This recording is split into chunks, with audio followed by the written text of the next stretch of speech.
morning. Like it's something that we all have to deal with, but obviously technology pervades our lives in so many ways. So today, this morning is all about that, us being able to look at these tools and see how we can approach them in ways that actually, as the title is, empower us rather than disempower us. A few weeks ago, Derek was at the Summit of the Future in New York City, and guess who was in attendance? Of course, there was Google's CEO at the same time. And you can see these big tech companies making a pledge. Somehow they already have the memo to support the Global Digital Compact, which, if you don't know about this is an agreement between all of the countries in the UN to support these new digital goals, which is mainly getting people in third world countries who don't have access to internet, don't have bank accounts, onto their system. So they're interested in the biometric surveillance, they're interested in the AI, they're interested in the satellite internet, and making sure you can't get off the grid. Now, this is the most dangerous thing. They understand it's the most critical thing for them, because these are the people actually outside of their control. In Western countries, we may be inside of the grid, but we're also seeing a mass exodus out. So today we're going to be exploring what this future will look like for us. If we're not using the internet, what exactly will we use? Robert will be talking about that with the BChat radios. If we're not going and withdrawing money out of our bank account, what cryptocurrency will we use? These are all solutions we're going to get a real look at today. So remember to take some notes. At points it can be technical and heady, so take some notes, save some things for later, and yeah, welcome to Empowering Technology. Let's make some noise.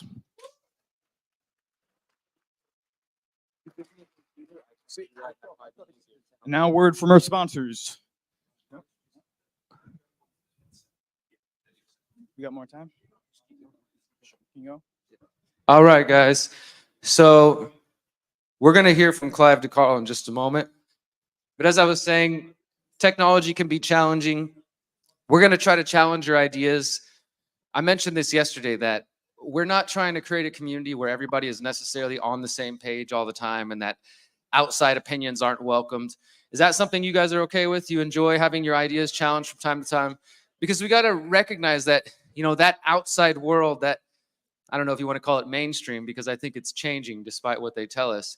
But let's say the world that we've been told is the traditional normal world, especially on the internet, tries to encourage us to only have one opinion, right? And in terms of talking about technology, has anybody noticed that, for example, for those of you who are still using Google, hopefully by the end of this morning session, you won't be using Google anymore. But if you still use Google, you'll notice that they've started to test out AI at the top, right? So below, you have the search results, and above it, it has, here's what the AI thinks about your search. The CEO of Google has said that their goal is, when you search, there's going to be one answer, the right answer. And just think about how dangerous that is, that this idea that if you're looking for information, whether it's a recipe or a fact about history, that when you search, there's just going to be one single answer there. And maybe the rest of the world will be okay with that, will be content with that. But people like us know that often that one single answer we're given is not the truth. It's, it's what somebody is being paid to tell us or paid to promote to us. And we need to be able to push back on that. And I feel like part of the way we do that is within our communities, by encouraging and allowing healthy debate and discussion. We should all feel comfortable being challenged. Doesn't mean you necessarily have to, change your opinions or believe what somebody else believes. But I think it should be a comfortable space where we can all discuss ideas. And part of that is going to be happening today in regards to technology. We're going to hear from Clive about the health side of technology. We're also going to hear, as I mentioned, from Hakeem. He's going to go deep. I hope you guys will stay for that one. We're going to hear from Rose O'Leary, who's talking about the Dark 5 project. These folks are really, really working on how do we use the internet, this thing that we know is the internet, in a truly private way, right? Because as you guys notice, and actually, I don't have to tell you guys, I came here from the US and things are getting pretty aggressive out there. But obviously, people have been arrested out here for things they're posting on social media more recently. And we saw that during the COVID-19 84 times as well, where people were being arrested for donating to certain places and saying the wrong things in certain places. So we have to figure out tools for how we can still use the digital realm, use the internet to do all the things we love, but do it in a private way, do it in a way that is going to protect our liberty. And that's what this morning's all about. So I encourage you, as our speakers are talking about different types of technology, if you start to phase out, you're like, I have no idea what this person's talking about, just barrel through and just ask questions It's okay. It's okay if you feel a little lost, because some of the talks might get technical in different ways, and that's fine. For those who attended my workshop, I was talking about the importance of exiting from systems that don't align with our values and building new systems. But if you're not a technologist, like I'm not a software engineer, I'm not a developer, I'm not a coder, that's just not my realm. But as we're doing this morning, we can highlight, we can promote, and we can support those who are building those tools. And sometimes that might even mean donating to technologists and developers who are trying to create the next, encrypted messengers or decentralized internets and things like that, because we need those tools. And the reality is the Googles, they don't need our money. They don't need our attention, our support. They've got billions of dollars. They're going to sustain themselves just fine. But the people like our speakers today truly need our support, because if they don't get that support, whether that's moral support, sharing their projects, promoting them, or sometimes financial support, they won't be able to sustain themselves and they will disappear. And unfortunately, a lot of beautiful projects and tools have come and gone over the years because they just don't have the support, because you're not going to hear about them in your mainstream electronics stores. You're not going to go to those places and find a privacy phone or a privacy laptop. You have to come to an event like this to learn about them. So I just want to invite you guys to open your minds, open your hearts, and support these people who are really trying to carve a new way for us and help all of us who realize that we do need digital tools in different ways. I think we should also rethink our relationship with some of these different tools, whether you're talking about computers, whether you're talking about health technology, and see what you want to interact with. Like personally, I don't use a cell phone. I haven't used a cell phone for years. If I was going to use a cell phone, like my partner Miriam does, we use the above phone because it's a privacy phone. It's all about each of us deciding what relationships we want with technology, and that's going to look different for each of us, right? So with that, let's go ahead and welcome our first speaker to the stage. We're going to bring up Clive Carle to share a wealth of information to us. Please give him a big round of applause.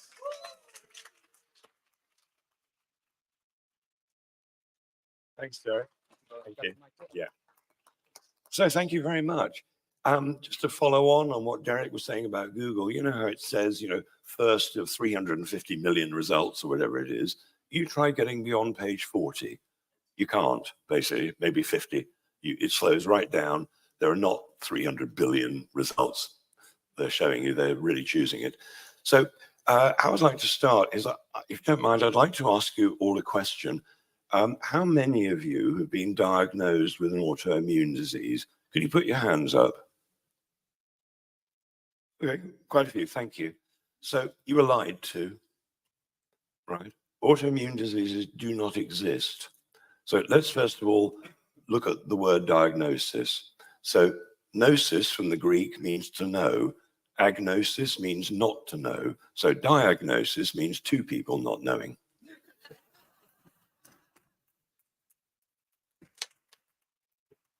But it turns out at autopsy, the majority of diagnoses were wrong, the autopsy proves.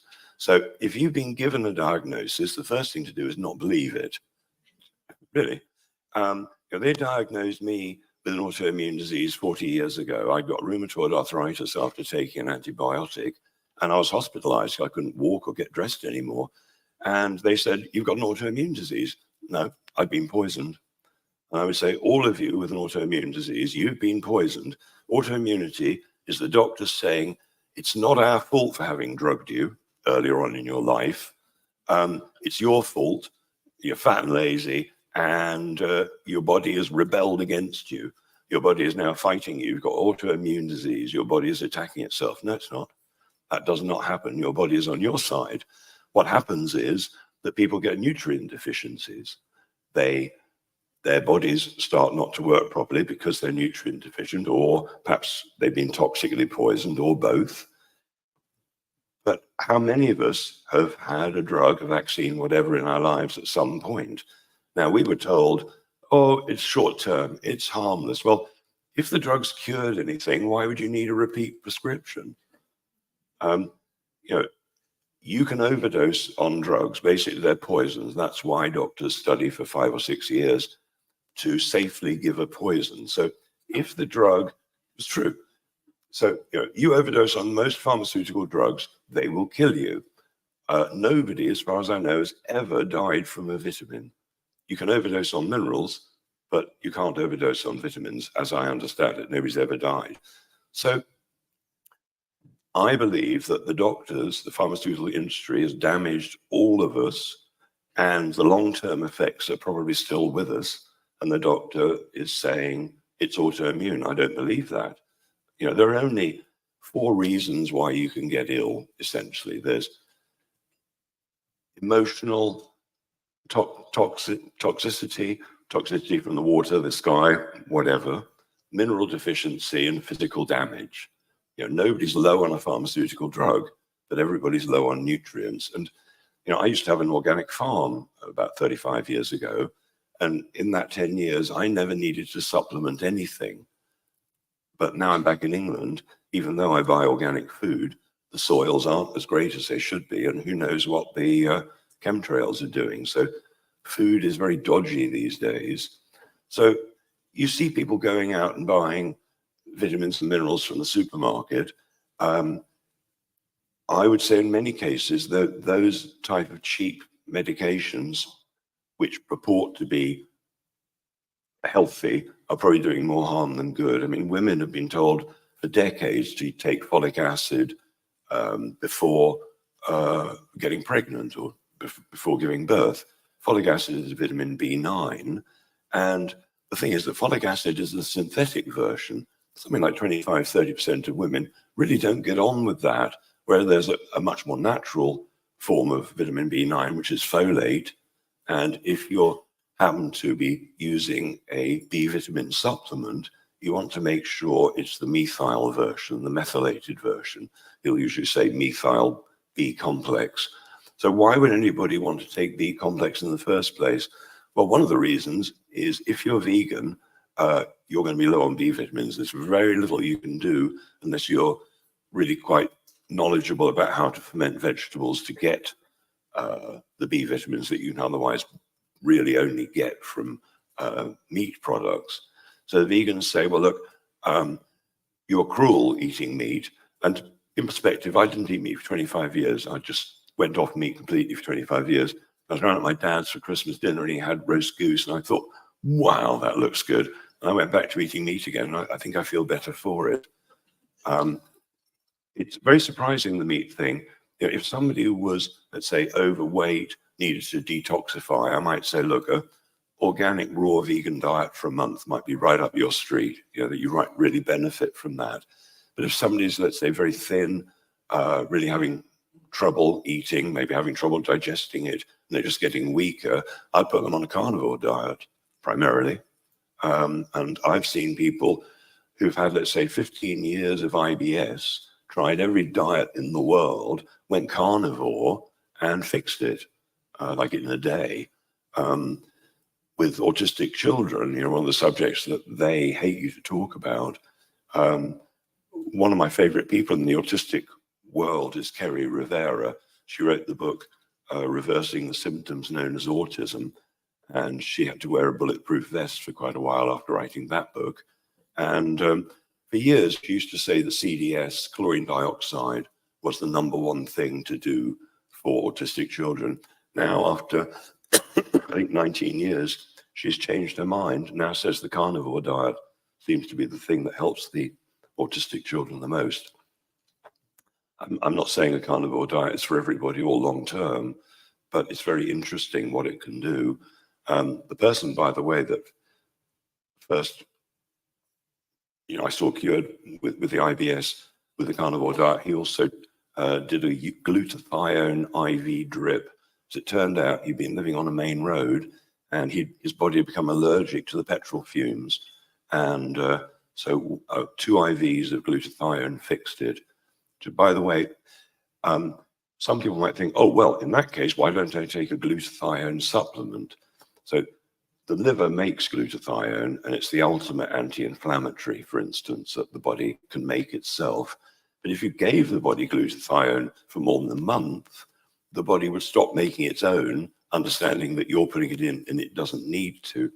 So some time ago, I made a supplement which is all the ingredients that the liver needs to make its own glutathione properly.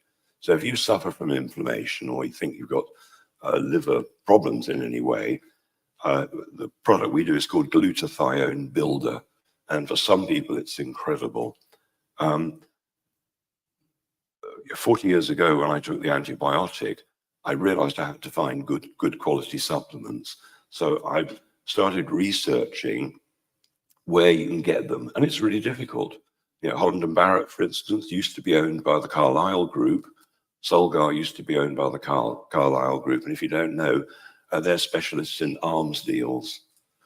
So you can trust. You know, now they've sold it to some other corporation, but you really got to be careful where you're sourcing your products from, because as you can imagine, like it happened with medicine 100 years ago, the Rockefellers and so on went to all the teaching hospitals and said, look, if you stop teaching that old rubbish, electrotherapy and herbalism and so on, and start teaching the new wonder medicine of chemistry, we'll endow your university with $10 million. And pretty much every teaching hospital in the world took the money, or in some cases got arrested. You know, a lot of the, at one point, Harry Hoxsey in the States was curing 5,000 cancer patients a day, and he had to leave the country because of, what happened. Loads of the supplements I used to recommend are now illegal. They're banning them all the time, because as soon as people find out the value of some of these things, they don't want you to have them anymore. I mean, the first time I noticed it was iodine. Up until maybe 20 years ago, you could go into any chemist and buy a bottle of iodine, and pretty much everybody used it. If you had a cut or a bruise, while it hurt to paint it on, it was absolutely, it kills every bacteria imaginable. Surgeons still painted on prior to doing surgery. But people were finding out that it was reversing things like the menopause, fixing people's thyroid, fixing dry skin, fixing brain fog. People were realizing that iodine was an incredibly useful supplement. And the iodine that I sell, for a bottle lasts a year, and it's £20. 20 pounds a year, that's a real threat to the pharmaceutical industry, who are making, probably, I'd guess, billions of pounds just on thyroid medications. So, in Japan, you might know that up until recently, there was no word for menopause in the Japanese dictionary, because they had so much seaweed, which is full of iodine, that breast cancer, menopause symptoms were just incredibly rare. And the problem is that we are bathing in chlorine, where if you're not filtering your whole house, then each time you have a shower, chlorine is going right in. And as I'm sure you know, chlorine won the Poison Gas of the Year award, 1914 to 1918, because it killed millions and millions of people. And we're supposed to believe that by getting in the shower, in heat, with hot water where our pores open up, and chlorine gas in the form of, well, if you can smell it, it's in gaseous form. If not, it's in liquid form. It's going right in. I put out a video about a year or so ago where I poured 3 glasses of tap water, so chlorinated. First glass, I put a few drops of chlorine indicator drops in, and immediately the glass of water went green. The sort of thing you test if there's enough chlorine in your swimming pool. Second glass, put my fingers in for 5 seconds and pulled them out. I put in the chlorine indicator drops, it didn't go green. Third glass of chlorinated water, I got a thin slice of raw potato, put it in this time for 3 seconds and pulled it out. Chlorine indicator drops, nothing. Where had the chlorine gone? So if you have a bath in chlorinated water, what is happening? Well, it's knocking your hormones for 6, right? If you absorb chlorine, whether you cooked in it, whether you're drinking it, whether you're bathing in it, it's going right in, and that knocks out your thyroid and your iodine levels. Now, if you get your iodine levels low, the symptoms are brain fog, dry skin, menopausal symptoms, and others, thyroid issues. And so a lot of people find themselves putting on weight, particularly if they've been diagnosed with a thyroid issue. And iodine is the magic answer. Why is there all this gender confusion in the world? Why are women not able to get pregnant like they were just a few years back? The chlorine in the water is destroying everybody's hormones. Your hormones are made of cholesterol and iodine primarily. So if you haven't got enough iodine, you're going to have a whole host of problems. And I would suggest that 90% of us are low on iodine, might be more than that. And it can be very quick to fix. But iodine is so powerful, you need to know what you're doing. Yesterday, a lady came up to me and said, I'm doing the iodine. It's fantastic. I mix it with my lemon juice every morning. Unfortunately, vitamin C neutralizes iodine. So for, I think, 6 years, she'd been doing the right thing and getting it totally wrong and absolutely neutralizing what she was trying to do and not getting anywhere. So I've got two websites. One is my supplement website called clive-to-carle.com. Then the other one is secrethealthclub.com. Why I started Secret Health Club was in 2014, I, along with several others, got threatened by the UK government that unless we took all our videos down, that they would fine us up to £250,000. And so, you know, they've been taking people off YouTube much longer than some of you might have imagined. Anyway, I thought, well, tell me this, I'll start a private members club where I can tell the truth, because on the Clive to Carle website, I can tell government-approved truth. But on Secret Health Club, I can tell you the truth, or as I see it anyway. So it's a pay-to-join club. However, because I basically believe that all information should be free, if you can't afford to join it, then you can email me and say what you can afford. If you're totally broke, I'll sign you up for nothing. But the information there, it's been about 10 years in the making now. It's just an A to Z of answers. And there are some fantastic things there. I mean, for instance, how many of you know that children from the age of 5 to 11 can generally often be taught how to see when totally blindfolded? Are you aware of that? Yeah, a few of you maybe have seen some of the videos. So most people have no idea how capable children are. When a baby's born, it has language. It makes noises, subtly different noises. And if you don't listen to what the baby is saying, it will cry. So mothers, fathers might recognize the fact that just before a baby cries, it makes subtle noises. It might go ooh, ooh, or it might go heh, or it might go eh. Subtle differences in sound. On the Secret Health Club Babies and Children page, there's a video of hundreds of babies making these sounds, and each one means something like I'm tired, I've got wind, I want to take a poo, I'm hungry. And the thing is, you know, as a father myself, there were times when the baby was crying and I didn't know what to do. But if I'd known, it was telling me it was hungry or whatever it was. So with the children seeing without eyes, I don't know how many of you might have tried the magic chairs upstairs. If you haven't, you might want to. But part of that is a blindfold, which excludes all light. So you have your eyes open in total darkness. So they put these blindfolds on the children. Sometimes within 5 minutes, they can see everything blindfolded. You know, they can catch balls, they can draw, they can paint, they can tell you what color they're using. It's incredible. So how many talents did we not get exposed to when we were a child? Because if the parents don't know, how can they teach you? So with the children who have been understood from day one of birth, of course, they cry much less, obviously, talk much sooner, because the communication with mum and dad has been constant. But with the babies whose parents don't understand this means of communication, if you ignore them for 3 months, they stop giving you the message and just cry without telling you why first.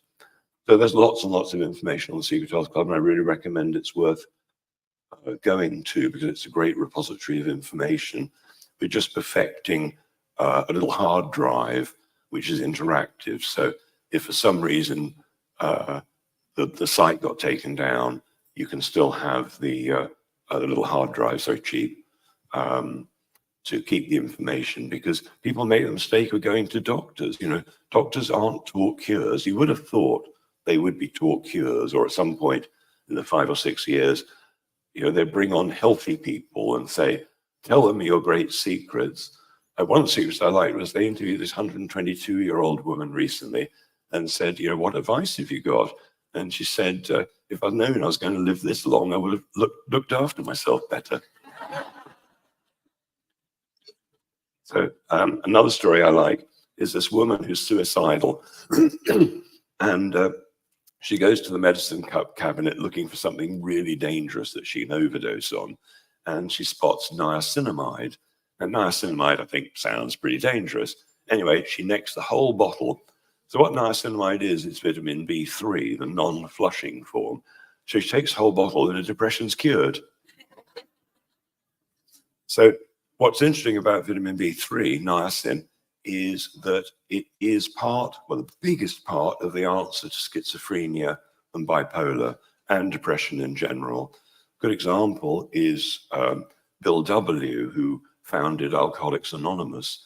He was a depressive and he tried everything, tried all the doctors, and eventually, as you know, he got sent to a psychiatrist, obviously, and he picked the right psychiatrist, a guy called Dr. Hoffer.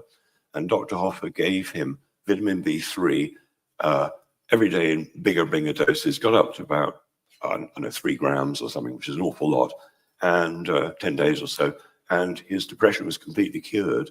And he went back to his organization, AA, which now other people are running, said, good news, I found the 13th step, it's niacin. And they ignored him because they didn't believe in that vitamins were the answer. So the B vitamins are amazing.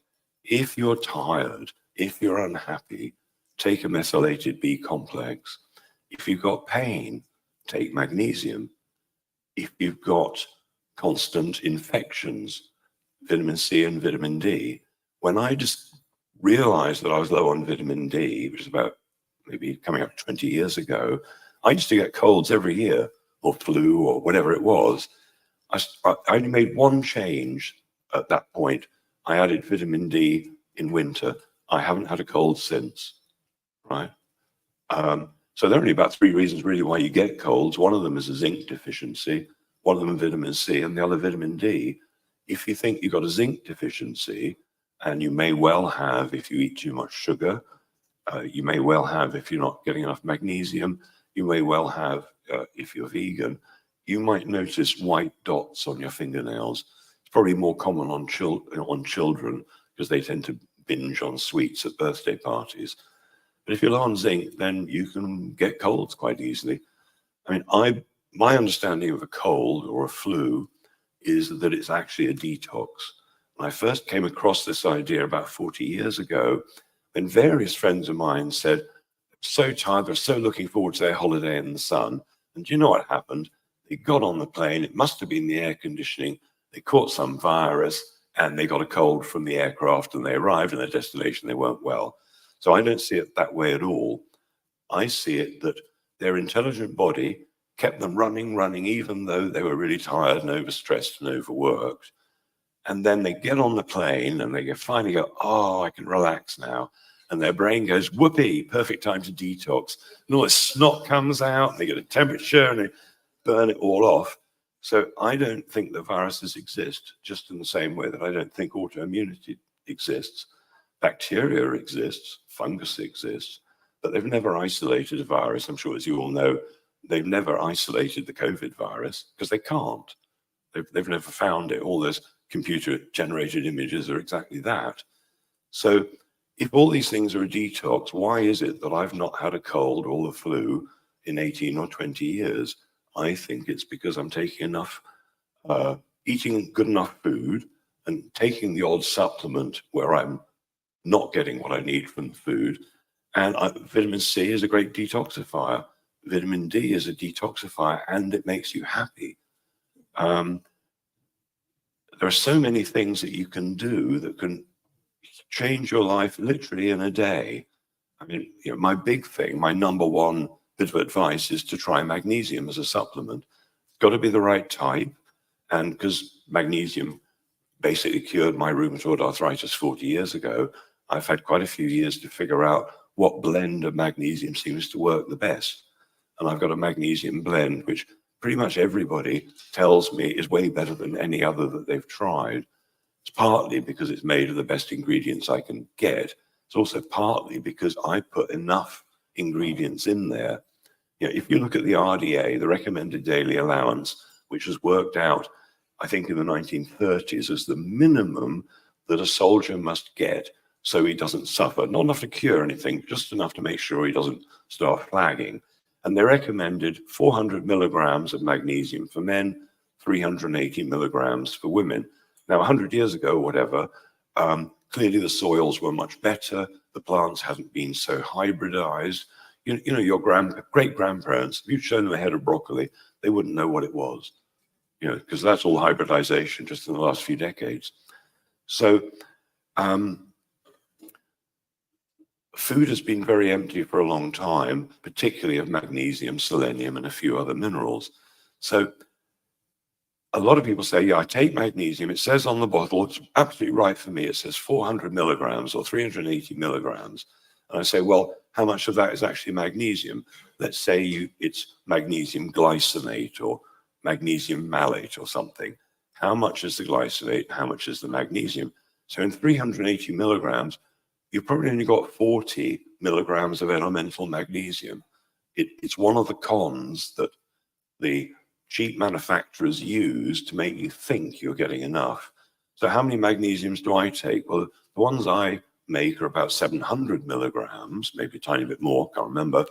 And the essential magnesium in there, the elemental magnesium, is something like 85 or 90 milligrams. So I take usually 6, maybe 8 a day in divided doses, which sounds ridiculously massive amount. If I don't, I've been type 1 diabetic for 40 years because of the antibiotic, I get muscle cramps. But if I take a few magnesium every day, I don't get muscle cramps. It's just as simple as that. But probably most of you might know the magnesium deficiency symptoms. But if I run through them for a couple of minutes, if you've got one of them or more, you're low on magnesium. So it could be that you worry, that you're anxious, you get panic attacks. It could be that you get headaches, migraines, epilepsy. Could be you get heart arrhythmia, that your heart races for no reason. You might have had a heart attack. You might be constipated. You might get twitches. You might get menstrual cramps, muscle cramps. You might get restless leg. I could think of more, but probably some of you have got some of those symptoms. Now, if you've got a muscle cramp around the heart area, they call those heart attacks. So everybody's low on magnesium, partly because stress, to combat stress in our lives, we burn up magnesium. So we're all stressed much more than I believe would be natural, what with 5G or whatever it might be. And so everybody's magnesium levels are at rock bottom. And I stepped out of the bright lights and the cameraman is saying, get back. So really everybody's low on magnesium. Really, I'd suggest probably everybody in this room. And it can be life-changing. I had a suicidal lady a few years back, and I said, look, take 2 magnesiums almost as many times as you like today. Why don't you try 2 6 times a day? Why don't you take 12? She rings me up 8 o'clock the following evening, so I've taken 24, and I'm not suicidal anymore. Right? I mean, it's super quick. I've had people who, within minutes, hours, their joint pain, muscle pain has gone away. And if you're having a muscle cramp and you, let's say, take the liquid magnesium and rub it on wherever it's happening, it'll stop like 5 times faster than it would if you hadn't done anything. Let's say somebody is having a heart attack and gets rushed into the emergency room. What do? They inject you with magnesium, because in seconds it stops a heart attack. Calcium makes the heart contract. Magnesium allows it to relax. So magnesium is the best calcium channel blocker. So let's say somebody's got arthritis. So what is arthritis? It's a buildup of calcium in the joints, which leads to inflammation, which is painful. Calcium dissolves magnesium. So when I had rheumatoid arthritis, the reason I got over it was because I was taking magnesium. All the calcium went away, and I looked like I was 90, 40 years ago, and I haven't had a twinge since, basically. The wonders of magnesium. Vitamin C, really almost every dangerous health issue can be overcome with vitamin C. Magnesium makes vitamin C work properly. Vitamin C makes magnesium work properly. Vitamin D is part of that triumvirate. And basically there's a synergy of minerals and vitamins, essential fats and amino acids that work together. So If any of you attempted to consider experimenting with supplements, I know a lot of you already will be. I've got a pack of 10 supplements, which over the years I reckon are the 10 most valuable ones that almost all of us are low on, because we're all mainly low on the same stuff. And so there are 10 bottles that cost £169, but a lot of them are big bottles. There's 180 capsules of magnesium, not like 30 or something. There's enough that you can really test yourself out. It's called the 30-day rejuvenation pack. And often if you're a couple, there's usually, there'll be enough probably for 2 of you to get a really good idea if it's going to help. Because if you take the right dose of the right quality, and you really should notice a difference very, very rapidly, particularly with the powerful ones like iodine. So over the next, this afternoon, I'm doing a talk, a workshop rather, and then another one the next day. Basically, I'm going to be talking more about supplements and how to figure out what you need, which are the ones that are really important and, if you like, really inexpensive and affordable. Because there are loads of ones that are more expensive than others, but with some you don't need very much. I don't know how many of you are trying methylene blue.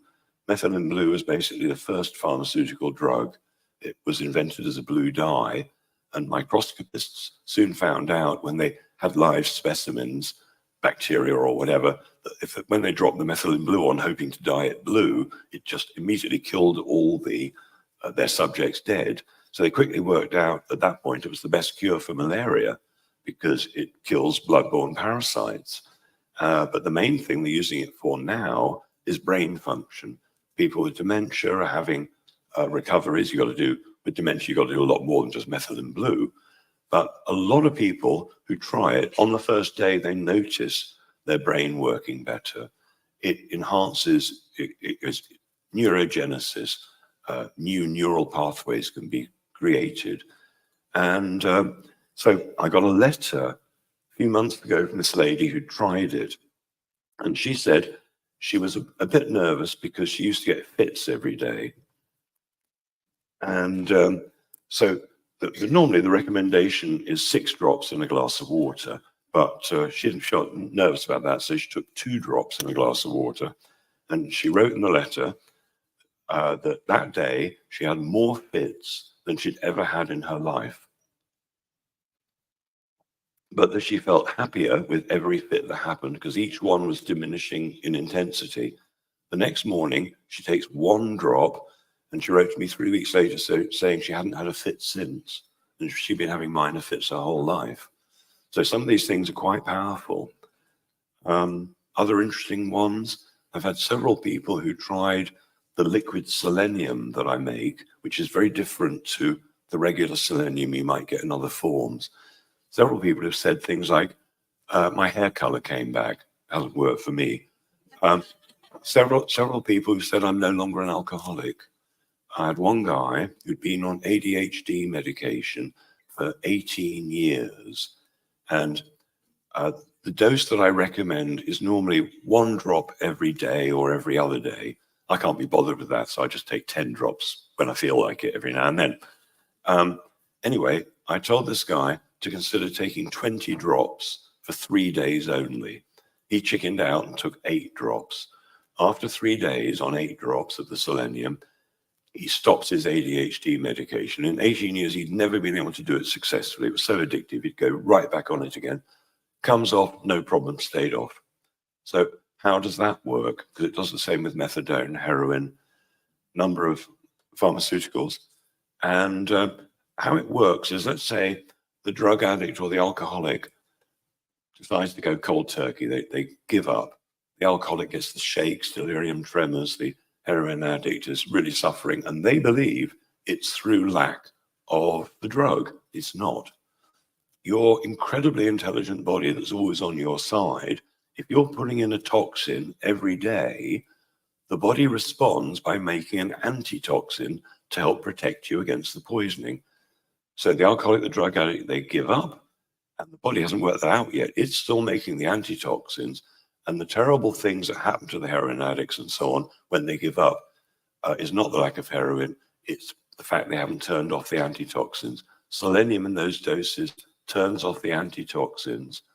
And in conjunction with other things like amino acids and fulvic minerals, it can make a dramatic difference for anybody who wants to come off a drug. Now, I know I want to speak to you for the next 3 weeks, but unfortunately, so hopefully you might come to the workshops, and before they drag me off, thank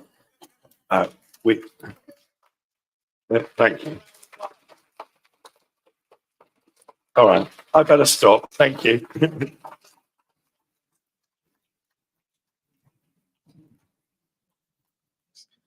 All right, give it up for Clive one more time. Definitely check out his workshop. He is full of knowledge. All right, we're about to roll into our next speaker for a second, but I want to invite the cool-looking people leaning up against the back wall to come on down. No one's going to bite. Come on, have a seat. Let's make some room for more people. And I am very excited to announce our next presenter. This is someone I've been talking to for over 2 years now. I've been seeing the growth of their company from a few scrappy guys in a garage to now becoming a full-fledged startup. And it's really exciting to see that, because these guys have the heart, they have the ethos, they have the agorist mindset. And that's exactly what I look for when I see technologists building a new world. So BChat is a company that is working on decentralized radio networks, mesh networks. And we all know the only way to access the internet, we have to go through an internet service provider that can see everything we're doing, and we're also reliant on them, right? So for you doing something super sensitive, we might not be able to get our messages through if they stop the flow. And that's one of the real dangers that few technology companies have been able to subvert or circumvent. Well, BChat is working on a radio network that will allow us to communicate outside of that. They're working on a bunch of amazing projects. And one thing I appreciate about it is it's all open source. They're giving it back to the community and allowing the organic nature to come out. So we're going to hear from Robert Raduta, co-founder of BChat. Give it up for Robert.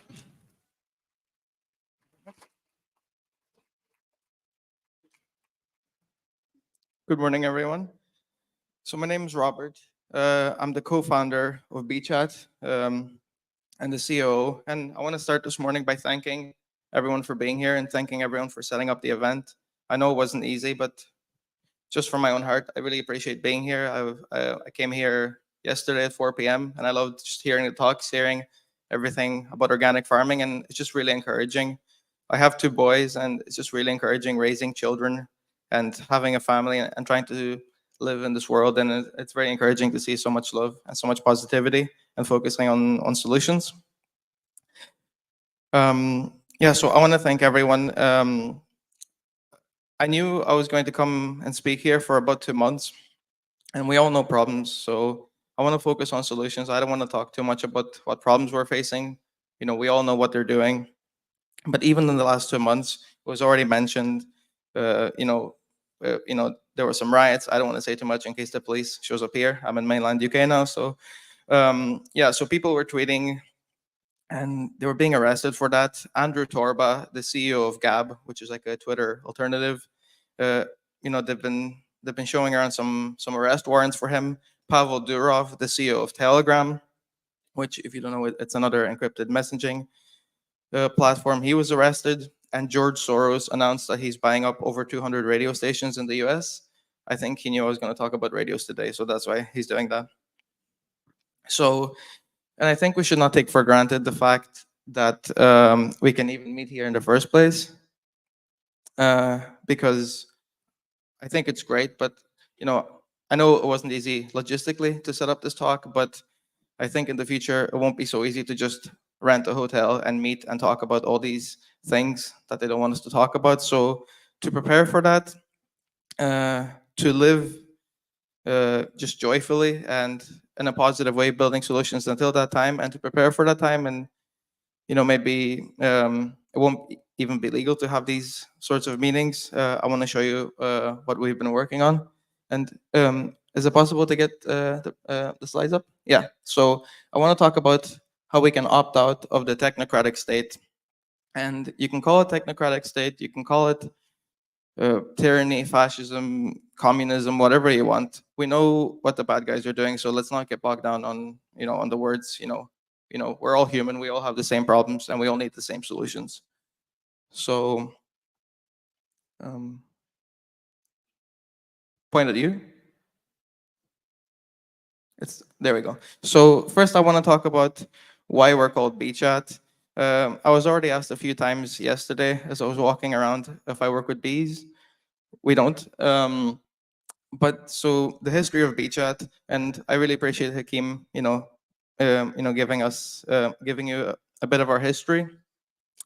But I want to be careful. Don't be put off by the word startup and company. It's we're just Nick is the founder, and he's getting married today. That's why he's not here. I'm the co-founder, so we're just some people, and we just started building something that we wanted. So it just started with this idea of, okay, so you're on the internet and you're saying something, and they ban you. Okay, start your own Twitter, but then they cut off the payment system. Okay, start your own PayPal, but then they cut off that. Okay, start your own bank. Well, you can't. They'll kill you at that point. But yeah, so it started with the idea of what's the most foundational thing you can build. So we got to the point of you have to build your own internet. You have to generate your own electricity, your own frequencies. I'll try not to get too technical, but that's what we're doing here. So the reason it's called BChat is we started using off-the-shelf products, off-the-shelf hardware, and one of those chips was called the Zigbee chip, which was sold by a mainstream company. And so we just called it BChat, partly because at the time, you know how it is when you start looking into things, when you start waking up, it's a lot of information at once.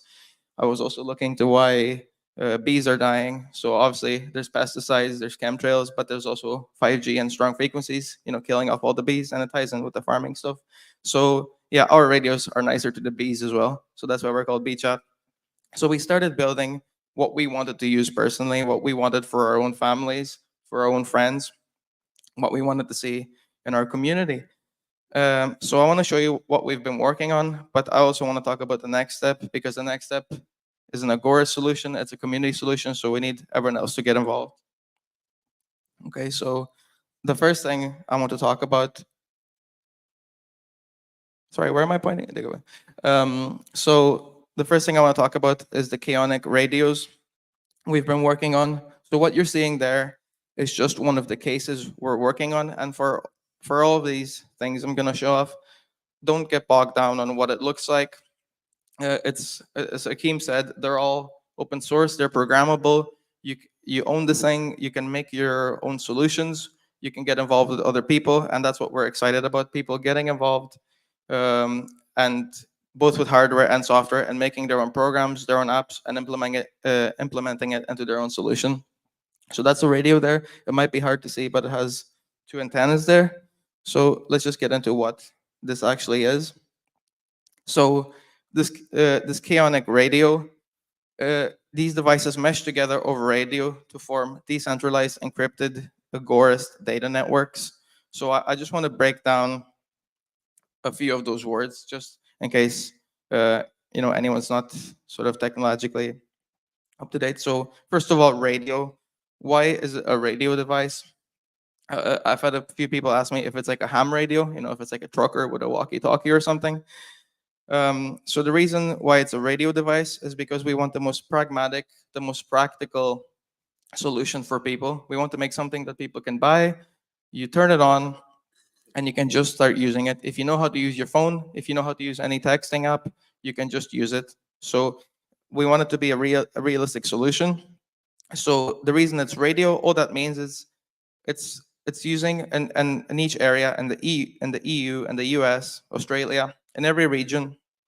We wanted to use the strongest possible frequency that's legal, that's still encrypted. So all of this is encrypted, all of this is you can't be tracked, but it's the strongest it can be while it's still encrypted. If we use any a frequency that's stronger, then the government would require a license from us, and a license involves them seeing what you're doing. So obviously that's not an option to do legally. And also, if you put out more power through the device, so you either show the government what you're doing, or it's illegal. That's what they call a pirate radio station. Well, and that's we don't want to put people through that. I'll get through the features later. The device can put out more power, but we're not going to put people in that situation. That's a decision that everyone can make for themselves. So, so it's a radio. Um, it's a radio device. The meshing part of it, if I can go back to that diagram. Yeah, so it's a radio device, and the meshing aspect of it, I should have labeled this diagram. I was told once that a diagram without labels is just a picture. So I probably should have labeled this. So imagine you're the little device on the very left, and you want to talk to the person on the right. So see, if you can't reach, if your radio doesn't have enough range to reach the other person, each device meshes. So each device acts like a relay and passes the message on. So your message can go up or down to reach the person on the right. If something happens with one of the devices, if it gets broke, if it gets lost, if they get arrested or something, your device can still reach the other person. So that's the great thing.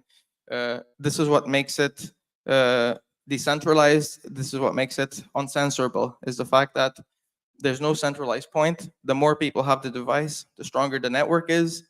And imagine if everyone in this room, say we all lived in Bath, if we all had this somewhere on our property and we planted a few more, they wouldn't have enough resources to go and hunt all of these down. So this is where the community aspect comes in and everyone getting involved. The encryption aspect of it, all that means is it's peer-to-peer encrypted, which means there's no surveillance. They can't see what you're saying. If you're sending a message from one point to the other, only the other person can see what you're saying. So nobody's going to be taking your data. Nobody's going to be spying on you and taking your information.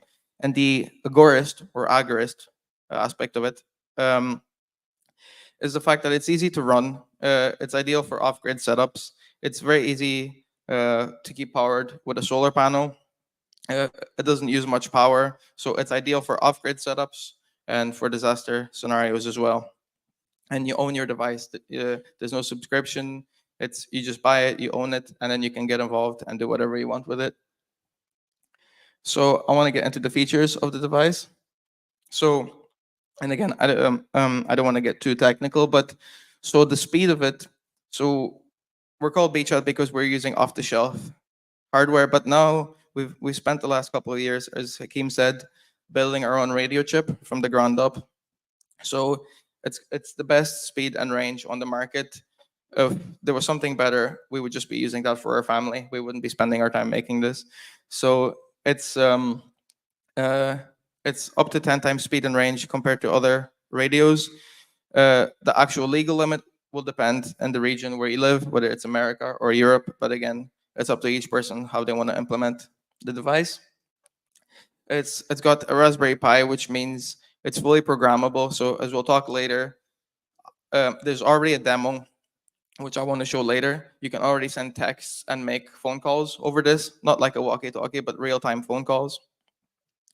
But the idea is that people are that you're able to make your own apps over this, and there's already so many great solutions that I've heard about that could just be implemented over this.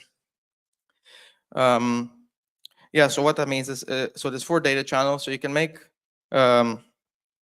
calls, and people can just sort of drop other apps that exist onto it.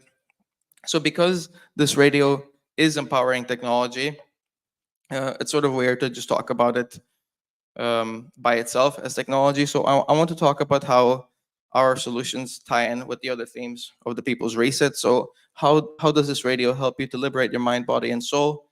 How does this radio help with permaculture and food independence? And how does it tie in with setting up an agorist network and the conscious community? So the mesh architecture of the radio, as I said, it's ideal for an off-grid situation.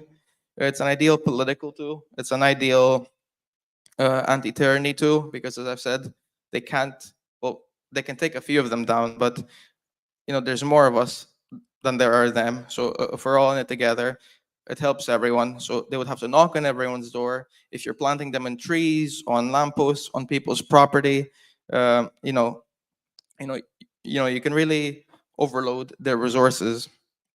So, I'm gonna say informational warfare. I don't want to say InfoWars because Alex Jones is having his company liquidated. But uh, if you want to look at it as a sort of informational warfare sort of metaphor, this radio is like a rice farmer with an AK. Okay, so they're everywhere and bushes. It doesn't matter if they have fighter jets. Okay, so yeah, so it's ideal for disaster scenarios, not just from an awake perspective, but think this is where the conscious community aspect comes in. Say you're in Florida and there's awake people in Florida and you're planting these and a hurricane happens, all the power goes out, no phone signal, no internet. If people just have this, they could just connect with it, and they could still be in touch with their loved ones. They could check up on them. You could have an automatic app. Someone could make that, and you could just press a button and you can know that your loved ones are okay. So it's not just for the awake sort of community. We could plant this and actually have and help people in our community as well, and the wider community. Yeah, and the great thing about the mesh architecture is that, as I've said, all these CEOs are getting arrested, and as soon as Pavel Durov of Telegram was arrested, a whole bunch of pages, a whole bunch of people on Telegram were banned. Their information was handed over. What happens if Nick, who is the founder, or me get arrested? Well, if all of you have this already, nothing. They could torture me. They can do what they want, but there's nothing I can sign over. To get this taken away from you. So yeah, that's another reason, as Hakeem mentioned, why it's all decentralized and open source. It's not just so you can have a great solution. It's also to give them less of an incentive to torture me. So I'm really passionate about not getting tortured. Yeah, so organic farming. When I was making this presentation, I thought this was going to be a small thing. I thought I would just throw it in here because I see that little tree icon on the website. But I was encouraged and discouraged yesterday about the organic farming aspect, just farming aspect, food, and just it's a lot more alive than I thought. The movement behind it, but also a lot of the difficulties involved with it. So a lot of the questions, I don't know if the organic farming people from yesterday are here, but yeah, a lot of the challenges that they were talking about. So the business aspect of it, the fact that it's not sustainable. It's you have to make money. If you want to help people, you have to do it full time, and to do it full time, you can't be going to your day job to do it. So you could have an app that to tie in with your local area. Say you're growing something and you take it off. I'm doing all the squash, you're doing all the tomatoes, and you get together. You could have an app that automatically plans, well, this is when the harvest is. So over time that could grow, and it could be a very easy thing. And to be honest, one of the questions yesterday was, how do we get young people into cooking and growing these things? I would probably be too lazy to keep track of when the harvest is and stuff. So to have an app like that, I think you could get a lot of young people. It would just be one less, sort of stumbling block for them to get into farming.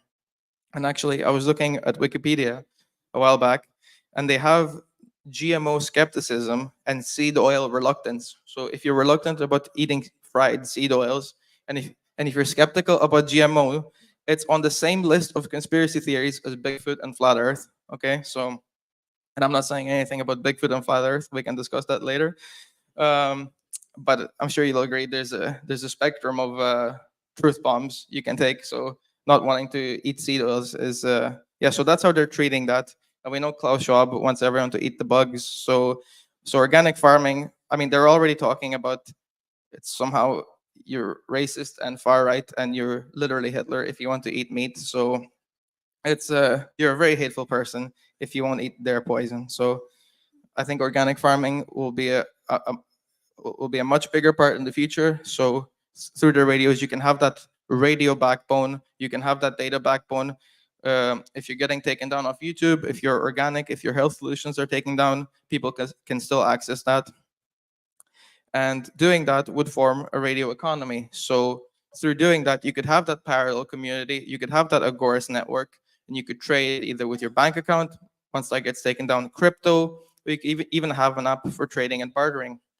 So as Clive mentioned, his secret health club is getting threats, and it gets taken down. If he was willing, one of the solutions would be a few chosen people by him could have a hard drive with all that information. You see, so you access it through the app, and everyone uh, who's permitted could feed that information into the app. So they take one person down, they take another person down. But if 20, 30, if 1,000 people, 100 people have all this hard drive, they could not take that information down. So it's about decentralizing and fragmenting that information. Now, there is a big problem with having a radio economy, with having trading and bartering and crypto over radio. There's a big flaw. I haven't figured out how you would actually get the government to still tax you on this, so we're gonna work on that.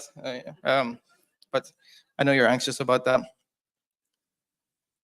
So this radio economy, so it, so what we have now is we have texts and calls, and we're gonna work on crypto trading as well and different things. But the main thing is, for me, is that it's a radio development platform. So again, it's so many things have been mentioned here today and yesterday already that I thought, man, I should have been up to date with this.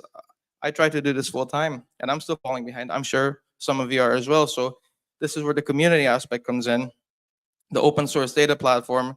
For example, I signed up to the Weston A. Price Foundation yesterday so I could get more information about organic food and eating healthy and health solutions. And I got talking to the man there, and he was helping me find raw milk in my area because where I live in Donegal in Ireland, I don't know where to get raw milk. And again, I'm pretty lazy and I'm pretty scared. Like, if you see a farm, do I knock on the man's door and say, do you have any raw milk for me? I don't know where to start. So he had a raw milk finder. He had a map that where people volunteered the information. Hey, I sell raw milk. So things like that could just be ported over an app. And once and once they say you're a Hitler if you drink raw milk, you could still have that information. Freedom Cells, the Secret Health Club, all of these apps could just be ported over on radio. So, and then people could just support those things by just letting the data flow through and giving people access. So that's what I hope to see in the future. So the radio development platform and other apps that could be done as well. One of the things that I'm very passionate about, I hope people will use the radio for, the radio network once it's set up, is sharing suppressed information. So I don't know where we'd be if we didn't have stuff like WikiLeaks and Project Veritas. And actually, this is an aspect of the Awake community that's very close to my heart, because my own sort of journey of questioning the world we live in came from seeing the Collateral murder video that was shared on WikiLeaks, through Julian Assange, through what Bradley Manning did at the time. And there's a long history of, you could call them free speech martyrs. You have Bill Cooper, you have Michael Hastings, you have Edward Snowden, Julian Assange, Duncan Lemp. There's a lot of people that have died and suffered just to get information out there. And not just life and freedom, but there's a lot of people, working on good information. You have James Corbett, you have Mothi Buddha, you have a lot of good documentaries that it's hard for people to get access to. So if these people are putting their lives out there and putting in the time to bring good information, it's just simple respect to actually have a platform for them, to get it out there. And yes. So there's a lot of momentum. There's a lot of blood that had to be spilled for us to know what we know. People jokingly talk about red pills and truth bombs and things, but it cost lives to, for us to be here.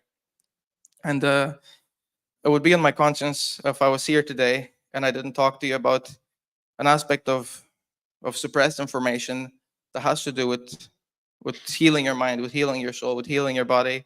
It would be on my conscience if I didn't talk about the Bible. So a lot of people, I'm sure a lot of people here have some sort of framework of good versus evil. Whoever your they is, they don't want you to know this.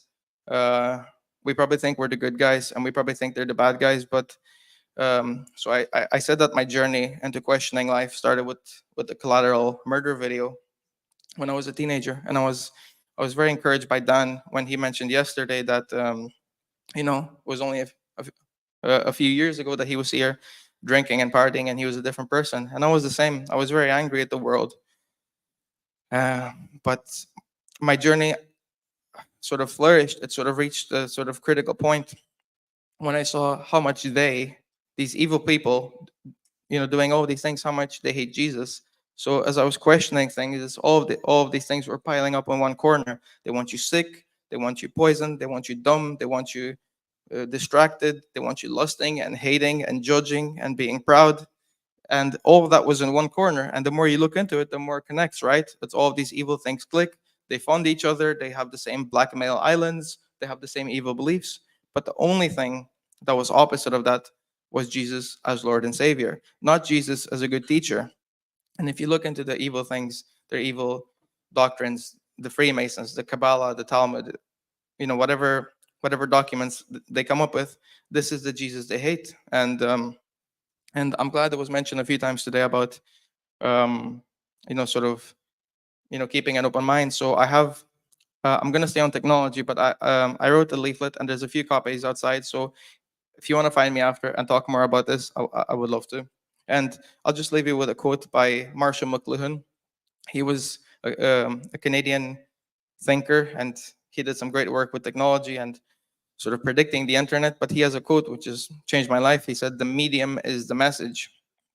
So I just want to leave you with this. If something's stumbling you, if you have this thought of, yeah, but religion is a tool of the oppressor, religion is the opiate of the masses, religion keeps you dumb, and it's a rule book to just keep you scared, and you're not really opening your heart with religion. I agree. Religion is a tool for that. But people, as we've talked about martyrs, people have bled and people have died to get the Bible. And the popes of the past and the evil religions of the past don't like it when the Bible is translated into people's own languages and you can read it for yourself. So take that with you. The medium is the message. The Bible is not a tool of oppressive religion. It actually stops oppressive religion. And I want to move on now to, so that's our radio, and I'd be happy to show off the calls and the text later. And the next thing I want to show you is the Illyrium chip. So we have the radio, and the Illyrium chip sort of bridges the gap. We've talked about crypto and trading. That's just a small chip. That's the sort of core technology. And I have here in my bag. And by the way, I think I do have arthritis, so I might need that magnesium. It's sort of hard to get this card out. I'll just slide it out. There we go. So, and this is a version in card form. So this is just a simple thing. It's an encrypted open source. Essentially, it's a small computer, really, because you can still program it and put different apps on it. But of course, one of the things people would be interested in is just if it's Bitcoin or whatever crypto you want, it's just making it very easy to use crypto in an anonymous way. And this is once again where the agorist community conscious effort comes in. It is going to shops, going upstairs to the Agora market, and saying to people, here, have this terminal. It's just an app on your phone, and let me pay with crypto instead. You'll be taxed less as well. Yeah, so imagine the sort of community effort of going from shop to shop, going on the high street and saying, would you be interested in having this Illyrium app and letting me pay for your goods and services with crypto instead? Yeah, so there's a cold wallet aspect to it that you can use with crypto. I'm not going to throw all those acronyms at you. All that means is it's just it's a programmable mini computer. It's auditable by the community. So even if you don't understand the program, you can get someone you trust. They can look at it and they can say, yeah, they're not spying on your transactions. The cold wallet usage of it is one of the main things, but a way in which you could use Illyrium, I think, to free your soul and to keep the human aspect of life. Some things have been mentioned about AI, and some of you might have heard about dead internet theory. So there's a lot of the content on the internet is not actually human. It's just AI makes things for you to see. You respond to it. It takes your information, and the way you responded to it, it feeds you back more information, and it creates that loop of you're getting angry, you're getting lustful, you're getting envious, you're getting proud, all in that circle, and you just, it's like old man screaming at the sky. You're not actually talking to anyone. So I think one of the great uses of this, because you need physical access to this, would be to have sort of group chats and communities where you need physical access to actually enter, and that would keep out AI and botnets and a lot of fake stuff. So at least it would keep our sort of internet spaces more human. So that's the two things we've been working on. We've been working on the radio devices and on this card, which sort of physically bridges the gap. And I want to talk about what's next. The devices are not for sale yet, but they will be. And when they are, we want to partner with people like Hakeem. We want to partner with like-minded people, because we want them to benefit as well. And I think it's important to stay close-knit. And this time, I don't think it's a time to try and be successful on our own. I think it's, this is much bigger than all of us. And I just love the way everything, ties in with economics and health and technology. So when we do start selling, we are hoping to sell through Hakeem and a few other like-minded partners. If you know anyone, please reach out to us. We would love to see what people are doing. We would love to have engineers put their apps on this. And we want to start selling dev kits as well, so people can start experimenting with this. And I've been talking here about what we've been doing so far with Beachshot, but at the next talk, I would like to stand here again, and I would like to tell you maybe in a year's time and 2 years' time what people have been doing with Beachshot. I'd love to just show you how people are benefiting from this.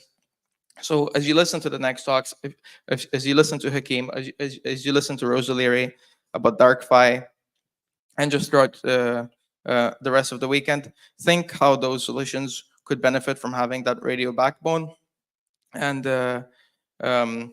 if you do find something, put them in contact with us or tell them about us, and we would love to get in touch. So thank you very much, and enjoy the rest of your weekend.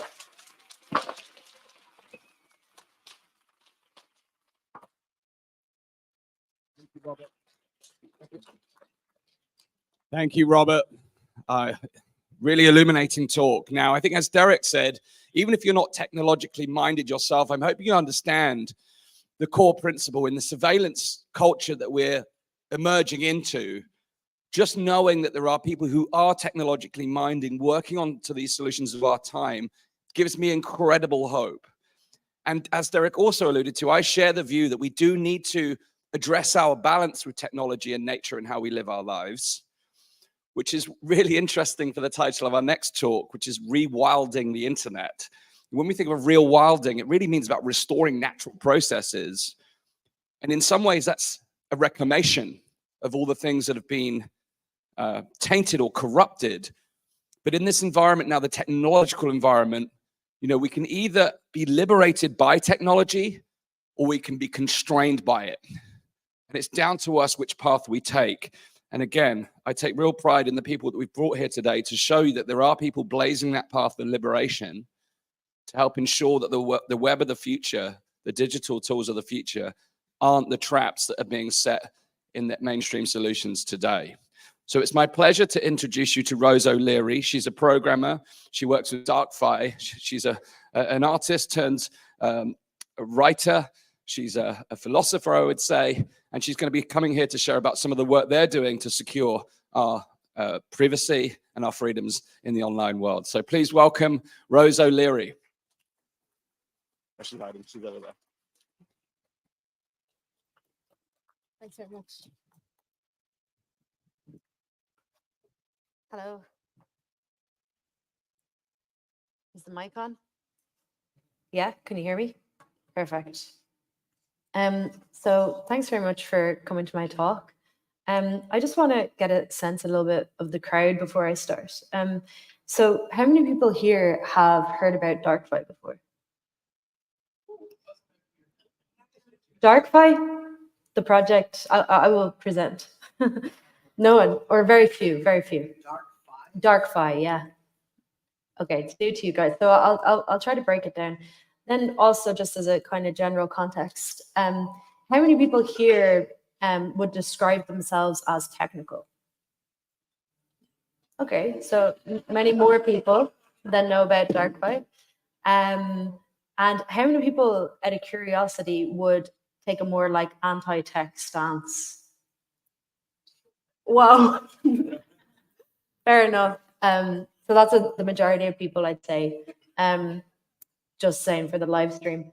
Okay, so I'll get started with the talk. Oh, wait, how do I go back? Yeah. So I'll just start here. So this talk is going to have two basic parts.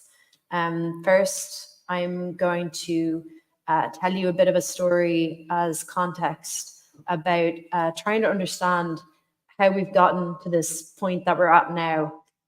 So what are the processes and patterns that have brought us here, and trying to analyze that a little bit. And then in the second half of the talk, I will introduce you to the project that I work on, which is called DarkFi, and why. So I'm hoping you'll kind of follow my logic as to why I see this as potentially helping to reverse some of these patterns and processes that we see playing out over the last 500 years and more.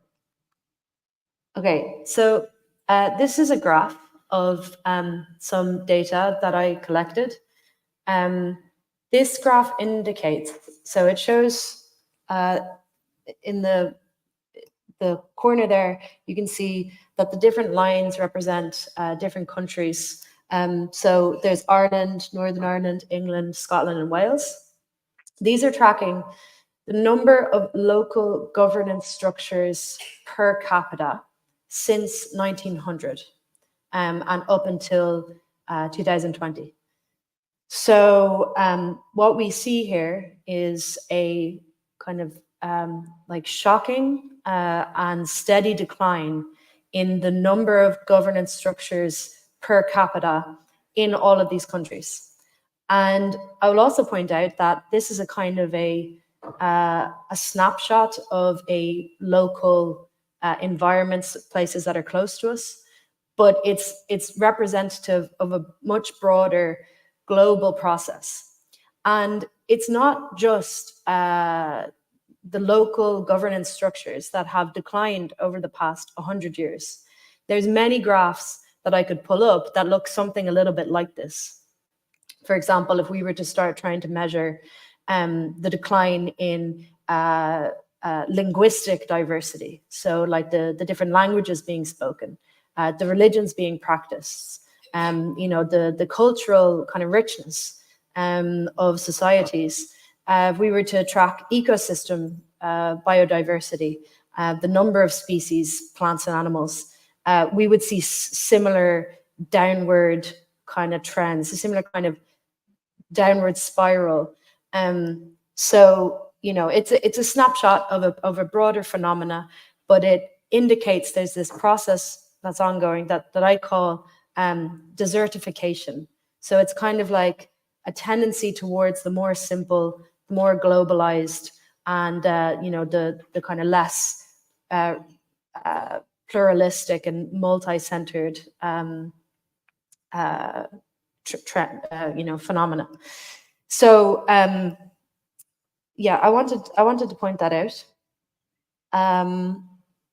I also want to mention this is a snapshot of 120 years, but if we were to zoom it out over the past 500 years, I think we'd see an even more kind of stunning image. So I want to give you an insight into what happened over the past 500 years and more recently over the past 100 years that have led to this kind of these global processes of decline and what I call desertification. So this is a one angle on a multifaceted story that doesn't even start 500 years ago, but in fact starts more like 5,000 years ago. But we're just going to take this simple view on it today. Where'd my image go? Oh yeah, there it is. So we have in the past 500 years, the emergence of what has been called nationalism, but we can also call it nation-stateism, because nationalism is kind of a loose term, describes many things. So it's more about there's a particular type of way of organizing society with the nation-state at the center that really came into the fore over the past 500 years. And before that, there was a different thing. There was feudalism. And before that, there was kind of the Roman Empire and different kinds of empires. So the past 500 years has been this nation-state era. And what's interesting about this kind of nation state, modern nation state era, is that we see this feedback loop that I've illustrated here on the slide. So in the early stages of the nation state era, we have countries kind of developing this new image of themselves, which is a kind of expansionist identity. So they want to become a global empire, essentially modeled on Rome, and they have this sense that they are of the place that defines freedom, and the people within their kind of constituency are free, and they want to expand the freedom that they offer into other countries. So this is what can be called imperialist nation-stateism. So it's a kind of expansionary nation-stateism that wants to kind of subsume other countries into its remit. So England is a good example of this, the early stages of the British Empire, which was very expansionary and had this notion that England was a free place, its citizens were free, and England could free other places by taking them over. And this is part of the process that happened of like the loss of language, the loss of cultural diversity, even the loss of biodiversity. A lot of this comes from there. But what's interesting in this loop, I mentioned on the slides, is that the imperialist nation-stateism gives rise to a kind of reactionary form of nation-stateism from the countries that were, invaded and so on. So what happens is initially the nation-state, first kind, expands, and then the people inside those nation-states that have been kind of taken over by the imperialist nation, they realize that they are a province in an alien dominion that they don't want to be part of. And they start this process of, we want to be our own nation and we want to be our own nation state. And this is a kind of liberatory nation stateism, which emerges in, so the example that I gave earlier was England as a kind of classic example of the imperialist nation. And then you have these other nations like Ireland, Scotland, Wales, Isle of Man, who are forming this kind of liberatory nation stateism in reaction. So they say, we want to have our own nation state. We don't want to be part of that one. But what's kind of tragic about this feedback loop and this cycle is that they're trying to reverse the processes of desertification that have been imposed on them. But by reverting to the same model of nation stateism that was introduced to them by this new kind of invading force, they are actually accelerating, and they take part in accelerating those processes of desertification. So again, to give you an example, in Ireland, there was the Irish language was the extinction process was first set into place by the British invasion, but then it was really kind of segmented by the Irish government who and their failure to kind of emphasize the importance of the language. And through the Irish government, this process of subsuming everything around the centre, and this loss of local governance structures, and with the loss of local governance structures, the corresponding loss of cultural diversity, of ecosystem biodiversity, and all these desertification processes. So, I should point it here. So what's really interesting is that coming up to the millennium, these kind of liberatory nationalisms or nation-stateisms, which are concerned with kind of overcoming the imperialist legacy, start to realize this. And they start to realize that actually, it's contradictory to solve the problems placed that have been created by the nation-state with other nation-states. So they start to question, what are the things we can do? How can we genuinely reverse these processes and kind of restore power to the peripheries? There's some kind of a paradigm shift that happens in the thinking around this that I think we're all kind of partaking in, which is presenting us with potential solutions and ways out from this global desertification process. And that's something very interesting. So how do we begin to reverse these processes? So there's at least two parts. One is affirmative and the other is creative. So there's a need to affirm the people's power. And what I mean by that is part of how these processes have become so embedded is because by taking people's power away, you're also giving them the mindset of a disempowered mindset. So it creates a kind of feedback loop where they become, you take the power away and it actually makes them more kind of less sovereign in more than one way. So they become less sovereign by virtue of having less power, but also because they begin to think in a less self-sovereign way.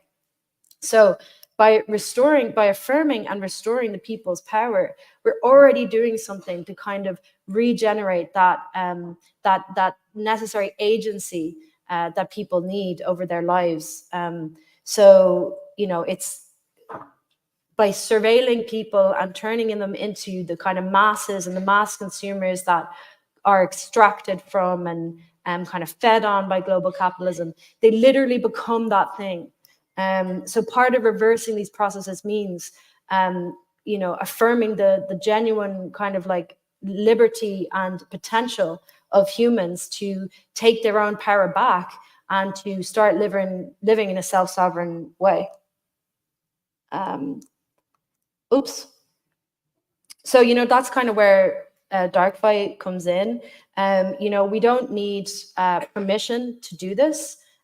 We don't need to wait for anything to happen. We can do it, and we are, and you are, by asking these kinds of questions. So we have the tools today to actually start living in a genuinely self-sovereign way, and begin to restore this kind of lost richness of culture, society that have occurred. So the very act of building and living this world that we're describing and that we long for, the very act of doing that radically reorientates the world toward a multi-centered, pluralistic paradigm that is like a great forest, where there is no center of power, there is no imperial center sucking value from its peripheries. The center is everywhere. So DarkFi, I mentioned at the beginning of this talk, is a project which tries to provide tools to do this. It is a kind of crypto blockchain project, which is focused on coordination tooling. So that means we need to build tools such that people could organize in a way that is free and self-sovereign and permissionless, and that is censorship resistant. So that means that there's no risk of some imperial center trying to shut down or take over what you're doing. That's the goal of what we're building. So anonymous coordination software, that means we have an anonymous chat, which is the most, in my opinion, anonymous chat on the market. So we use encryption. It's fully peer-to-peer. So there is no central server. You can run it over Tor, which means you can avoid the metadata analysis. So it's a highly anonymous, decentralized chat. And alongside this, we also have task management systems so that you can plan and execute projects with other people. We also have, how many people here know what a DAO is? Okay, so it's like, maybe 40%. So a DAO is a crypto kind of phenomena, which is basically it allows any group of people to coordinate around a treasury. So it's a way to spend money in a collective way. So it's very useful if you're a movement or a project that wants to allocate funds in a decentralized kind of community way. But typically on normal crypto, this is all fully public. On DarkFi, we can do it in a way that is completely anonymous, aside from the people who are partaking in that community. So you're not announcing your activity to the world in the way that you would currently. So this is the kind of heart of DarkFi's offering, is a DAO and a chat and a tasks that are centered around these notions of anonymous coordination. This is a bit technical. I don't think I'll go into this. I want to leave a bit of time for questions. Again, pretty technical stuff, but it just explains how we achieve anonymity and privacy on DarkFi. We have these different layers to the software stack. We use something called zero-knowledge cryptography. Later, we want to expand. We're really a kind of hub where we're innovating in the area of cryptography and what we call anonymous engineering. So that's like, what are the new apps we can build using the zero-knowledge technology, which is a highly privacy preserving innovation in cryptography. And it works really well in a peer-to-peer context. So that means like, communities can really make use of these tools to live and act in a self-sovereign way. So to kind of reorientate the conversation towards something more practical, we are also working on our first product. So DarkFi itself has got many different components, but it ties together in a product that we're working on now at the moment, which you can think of as a kind of anonymous peer-to-peer Telegram. So it's like Telegram, but it's peer-to-peer. So you're not sending your messages to some server that, they could be handed over to whatever government that asks for the data. It's just whoever's running the network stores a copy of the network, but it's also encrypted. So you're just sharing that information with the people that you want to. The goal here, the first version is the chat.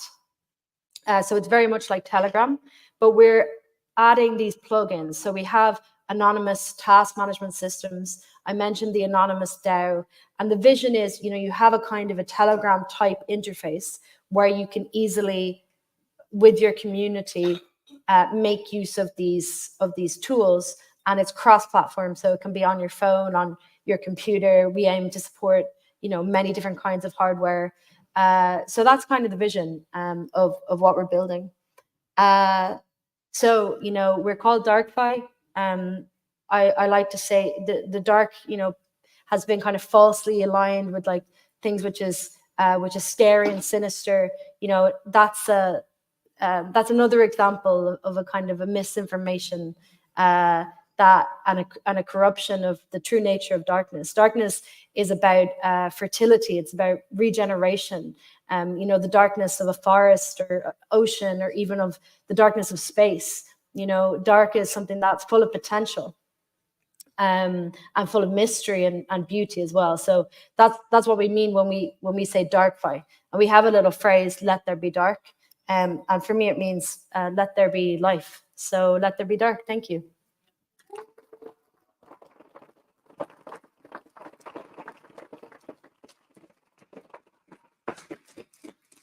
Okay, so we've got some time for a couple of questions. So, straight in there. Cool. Running right. Thank you very much. What role, if any, do you see for AI in your technology and platform? Sure. So I'm a bit nervous about AI as it currently is, because, AI is kind of like a Leviathan type like monster that we've created from all of our data that we've basically amassed. And a lot of the AIs that are popular are the ones which are completely surveillance based and just kind of preying on people. And people don't even realize that the whole kind of conversation, you know, they're these friendly kind of conversations that they're having, but that is the actual kind of the whole time the AI is just like collecting information from them. So it's like this kind of malignant like data monster that's just like absorbing all the humanity's data into it. So I'm a little bit concerned about that aspect of AI. But there are self-sovereign AI models that you can run on your computer and privately, you know, interact with them. So that's for sure. And, you know, and it's for sure also that AI is here and there's no kind of going back from that. So I think that there are useful ways that we could use AI. For example, one that came up was we're very focused on anonymity and privacy at the level of like peer-to-peer encryption. So, you know, a third party can't read your data. But we don't think about the thing of like, what if you have someone's messages and you can actually do probabilistically, especially with AI, even if you don't know where the message came from or who sent it, you can analyze the style of the writing. And you can say, oh, we can recognize, because that person keeps a blog, for example, we can match the patterns that unconscious to them that come across in both the blog and the text. And then they can say, probabilistically, we think it's this person. So what would be really nice if we could have on the DarkFi Telegram product, like a plugin, which would allow a kind of a randomizer of the messages. So it's scrambling your style as you're writing. That's something that AI could do, you know. Then there's probably other interesting ways, but it's not my my area. But I do think it's one of those things where, you know, it's technology has the tendency to it gets invented somewhere and eventually it just kind of spreads, and, you know, it has all sorts of unexpected aspects. So I'm a little bit scared of the AI, but I'm sure there's going to be some parts that are actually quite liberatory that I'm not prepared for, you know, because that's just the kind of nature of technological disruption. So we'll see what happens there. One more quick question. I know we got a lot. You're gonna have to come talk to her. Here, we'll get one from you. Hi. Oh gosh, thank you so much. Could you please give maybe one or two like real world relatable examples of how people are using your technology? Because it's all really interesting. And then I'm like, well, what does that mean? And how might we collectively engage with it? That would be helpful. Thank you. So I can give a practical example from my own experience, which is because the last speaker brought up the Julian Assange. So Assange, there's a whole kind of history of how crypto has supported him throughout the years. But most recently in 2021, a group of us created something called the Assange DAO. And I mentioned DAOs before. So basically the Assange DAO, our motive was we wanted to free Assange by all means necessary. And that was around the time where it wasn't looking good for Assange. They had approved some extradition to the US and his health was really bad. He just had a stroke. So a bunch of us got together online and we said, we're going to free Assange. And the way that we're going to do this is through a DAO. So basically it went a bit viral and a lot of people sent money towards this DAO. And eventually it aggregated some 55 million that was gathered in this treasury in support of Assange. We ended up sending that money to a foundation which paid for all his legal fees. They did some really interesting kind of legal cases that I don't have the details on, but I think they did stuff like suing the CIA. So these are really interesting things. I need to write an article on that. But the end kind of result was that Assange, was freed. So we bankrolled that the last 3 years of that through this DAO. So that's a real example. It's not the perfect example, in that, you know, I think the DAO could have been used much more in a much more interesting way. We wanted to be a prison break DAO, but instead we became a legal fees paying DAO, which wasn't really our intention at the beginning. But you know, it's something real, and you know, maybe that's helpful. Thank you so much, Rose. Are you going to hang out throughout? Yeah, I'm here. So she's going to be around. Give her a big, big round of applause. Lots of amazing things going on here. So this is what we're talking about, guys. I know that a lot of hands went up when she asked, you know, who feels like they're anti-technology. But as you can see, hopefully, technology is a tool, just like anything else, right? You can build a house with a hammer, or you can smash somebody over the head.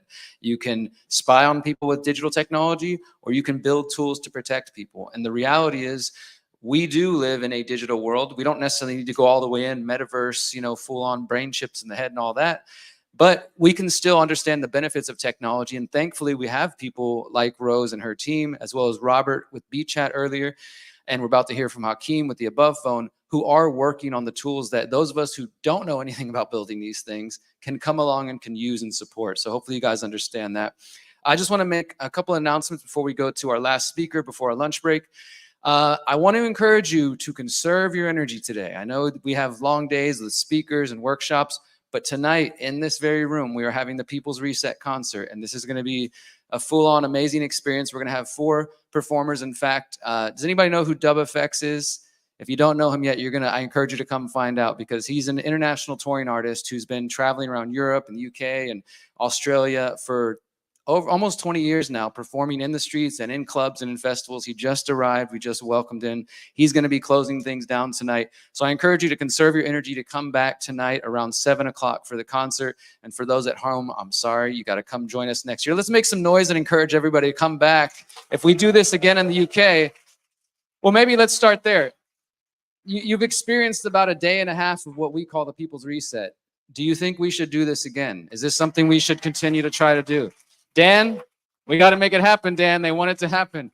Guys at home, we want you here next time. And honestly, truly, we want to take this international. Right now in my email are some folks who are trying to get us to bring this to Australia. I'm a little weary about going to Australia, but we'll see. And some folks have talked about New Zealand, Portugal. We really want to take this solutions-focused movement worldwide, because as we were talking about last night, a lot of people are concerned about problems and they're stuck on the problems and they don't see that there are solutions. But we need more and more of our brothers and sisters to see you're not alone. There are solutions, and we need to put our energy into that and not just focusing on the problem. So we're really, really blessed and thankful to be here. And I also just want to take a moment to thank one of our sponsors, because without those sponsors, we wouldn't be able to do this event.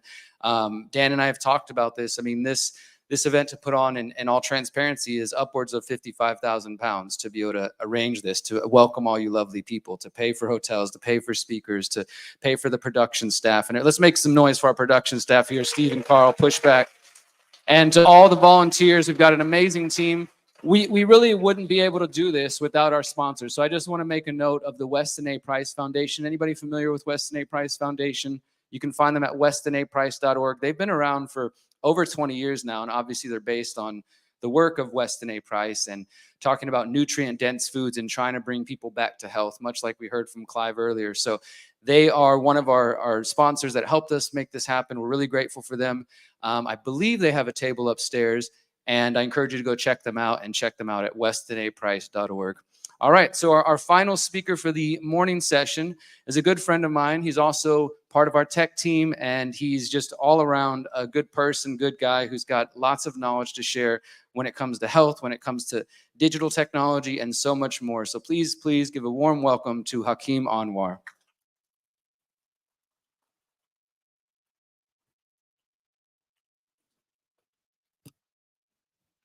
Check 1, 2. Hello, everyone. How's everyone doing today? We feeling good? How's your legs feel? You want to get up with me and stretch a little bit? Let's get a little goofy. All right, let's start with our hands at the bottom, and let's go ahead and breathe in. Let's reach up towards the sky. Reach up to the Divine Father. Feel that energy coming down. Stretch it out. Stretch out that side body. And bring your hands down. Arms up again, make a toroid. All right, now let's get a little twist action going. Left to right. Don't move your neck, just your torso. This is going to be great footage for later. I hope I get memed. Feels nice, right? All that sitting and learning. We got all that development of the brain. Let's make sure we get that same energy in our body. Everyone feel good? Yeah? All right. Excellent. Let's get into this. Can I get my slides up, please? So my name's Hakeem Anwar. I am proud to say this is going to be my 6th The People's Reset. Before it was The People's Reset, the Greater Reset. And I've been involved in producing the event with Derek. I've been there since day one. And what an honor it is to join you here in the UK and see this movement go worldwide.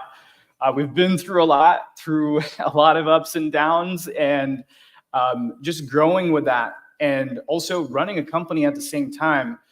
It's a wonder that I'm still sane. I'm honestly I'm not sane. I'm in the middle, but if I didn't have these practices that I'm going to talk about today, life would be a whole lot worse. And that's kind of the purpose of my talk today, is to talk about what is the most important technology. Yes, we heard from some amazing speakers today.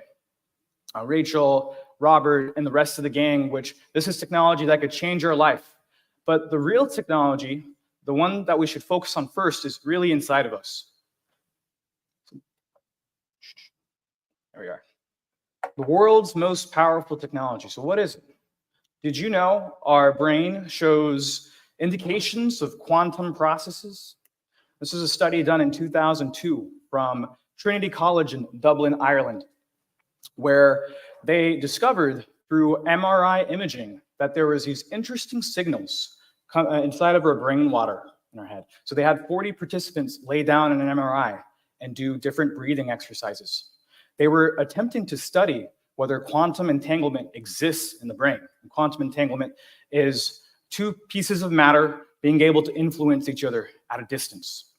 And what they discovered when they looked at these MRI, the signals were actually showing signs of an EEG, a heartbeat. The brain water was showing signals of a heartbeat. And the interesting thing was, you can't see this in an MRI. It's not possible. So how was it happening? Well, the researchers noticed something interesting when they looked at the timing. It was when they had the subject actually be conscious of their breathing.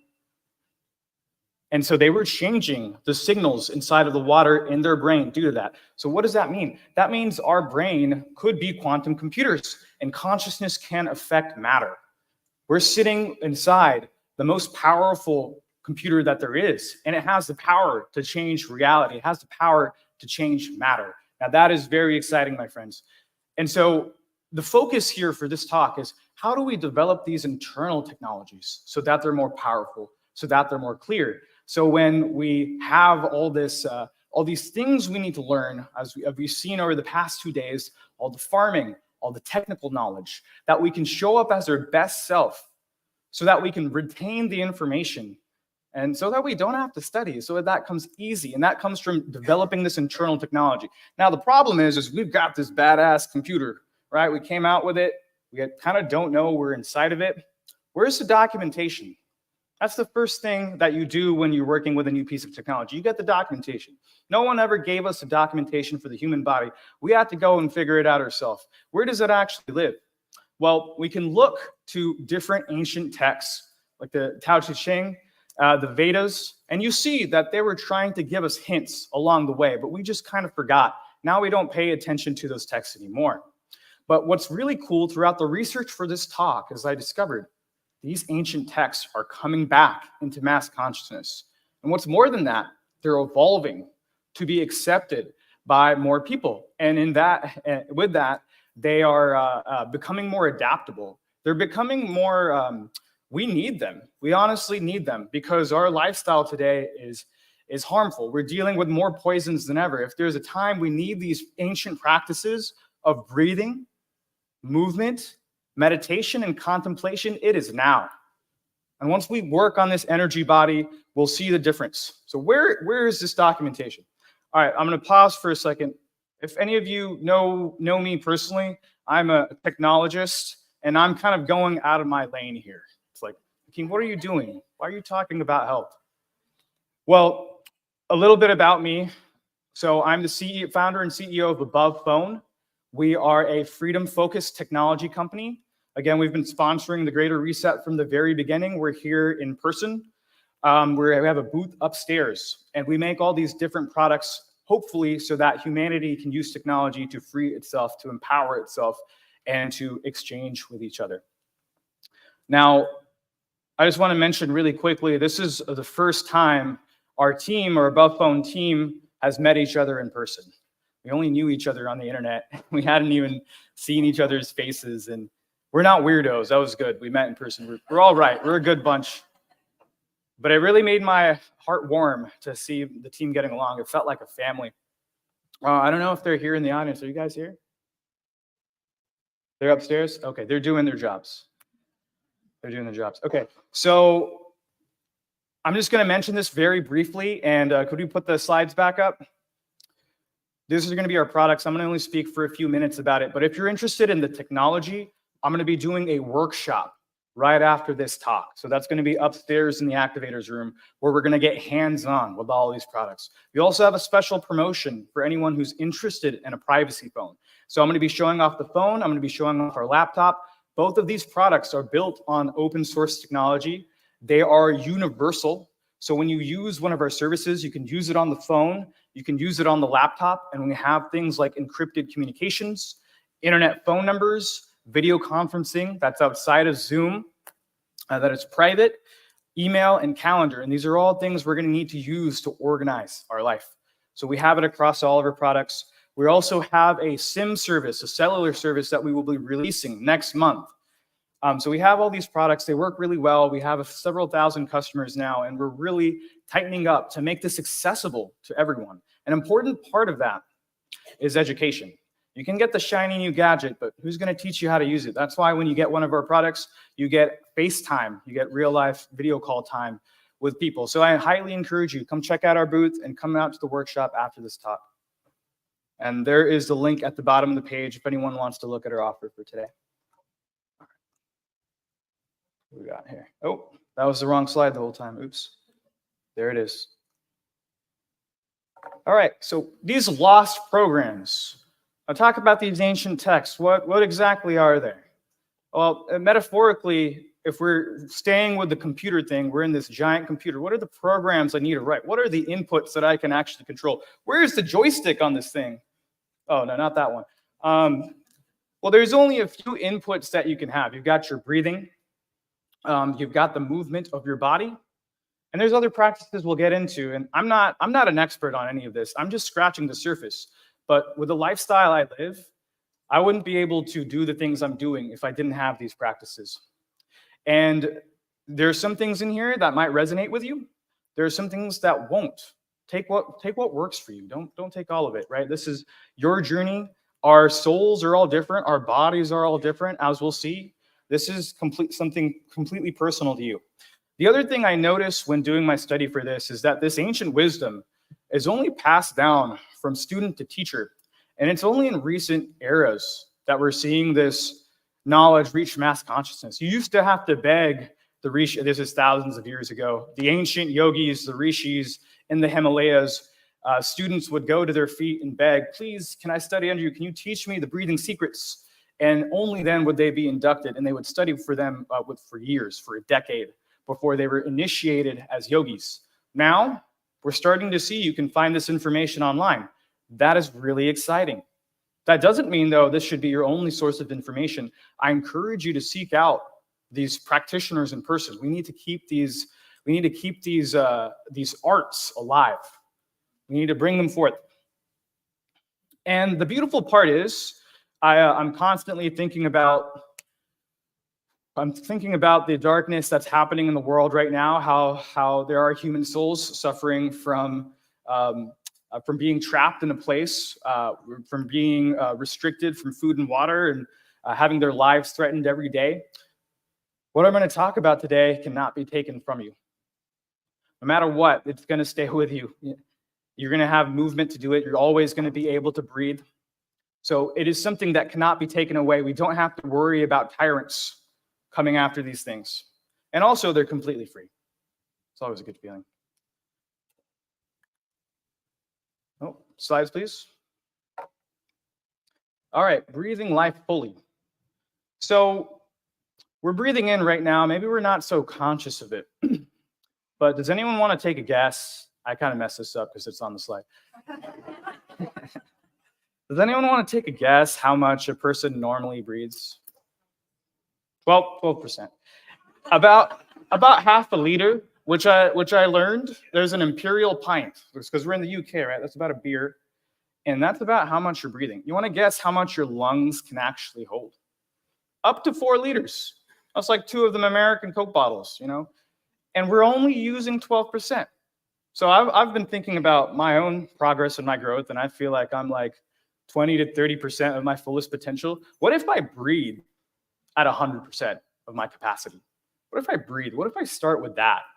And so there's this thing called the tidal volume. That's the average amount in and out. That's about half a liter for healthy people. I remember when I was growing up, I was this obese little kid in middle school, and I had asthma, so I couldn't play sports or anything like that.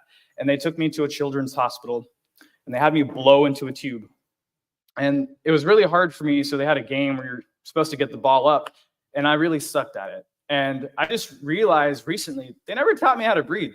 That wasn't a fair game, you know? Teach me first. So what if we used our vital capacity, which is the tidal volume, which is our normal breath, the inspiratory volume, and the reserve volume? What if we combined all of those together? That would be 4 liters. So we use 12% of our total breath. Why don't we use more? Let's talk about the 3 types of breathing. We will get hands-on. We'll get lungs on today. So this is the 3 types of breathing. This is from Kriya Yoga. And some of you may know this, but essentially there are 3 types of breathing. One, there's the belly breath. This is where you push your diaphragm outwards and downwards, and it creates space in your chest cavity, and your lungs naturally fill that. And so this is actually the most efficient way to breathe, because you don't have to try very hard to push your abdomen out, but create a lot of volume for your lungs. Then there's middle breathing. This is what we typically do when you're unconscious, or maybe you're in a stressful state. You're doing this chest-based breathing. And this is using the intercostal muscles inside your ribs. So your ribs go out and up. And this is a decent amount of volume for the effort you're putting in. Now, the last stage is a little secret that not many people know about, but it's the upper breathing. That's your shoulders and your clavicle. So at the very top of this movement, as you're breathing in, if you bring your shoulders up, you can squeak in a little bit more volume, right? And that is how you can fill your lungs up. You will actually feel, we'll do this in a second here, you will actually feel the very tippy tops of your lungs fills up. It feels good. You're like, oh, I didn't know that part was there. You do get the least air for the effort. So we're going to try this here now. I want to start by just take a few normal breaths in and out. And you want to focus on letting all of the air out of the lungs at the bottom. Just make sure all the air is out. Back in. And in another breath, we're going to try that. The harmonious flow of these 3 types of breathing. So you do the belly out first. Let's let all the air out. And breathe in. And feel it fill up your belly. Go into your chest. And at the top, put the shoulders in, up. And it's going to be a little weird at first. It's like riding a bike. It's not going to be the most smooth. But eventually you want to get to the point where that flow is harmonious. Try that for a few seconds. How does it feel? How does it feel? And you should notice your brain start to slow down. I notice a sensation in my third eye. It feels like a magnetic pulsing. My teacher at home says there should be, the most important part is ease. There shouldn't be any strain at all. So that means holding the breath kind of like you shouldn't even be able to hear it. It should be smooth. The yogis, they have a word for it. I forget the word. It's like more or something, but it's smooth and silky like hair. So fine. And you don't actually consciously have to try to breathe. You just move the muscles. The lungs will automatically fill the vacuum, right? Most importantly, don't mouth breathe. That I say the nose is for breathing. The mouth is for eating. Okay, so we have, let's do this all together one more time. Let's go ahead and exhale all the hair out. Start with the belly breath. In the chest. Shoulders. Relax.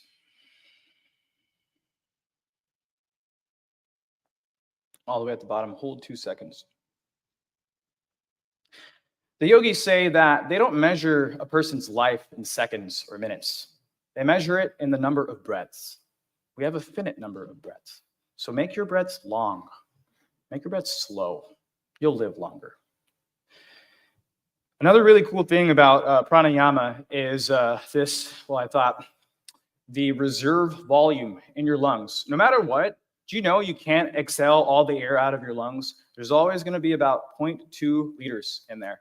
And the kind of the story to me was, no matter how these tyrants try and squeeze us with taxes and restrictions, everything that life throws at you, you've always got a little bit of air in there. You always have the breath. So you can always come back to that. And we will need it because, my friends, we're going to be going through challenging but beautiful times. Slides, please. So let's talk about yin yoga. Has anyone heard of yin yoga? Show of hands. Excellent, cool. So I'm preaching to the choir here, but so this is a new style of yoga, and it takes its roots from alchemical Taoist practices. So yoga is traditionally, from the Indian subcontinent, but there's been this meshing of styles as practitioners from China have come over, and with backgrounds of martial arts. Actually, there's like this whole sequence of events that led to the creation of yin yoga. It's really interesting. I'm forgetting the names, but it was originally a man in prison in China, and in the view of his prison, he could see monkeys. And for years, he just sat and observed the monkeys. When he got out of prison, he created a new style called monkey kung fu. So that's pretty dope. And he passed that on to his nephew, who moved to California, who taught several people this monkey kung fu, martial artists, and people with knowledge of anatomy.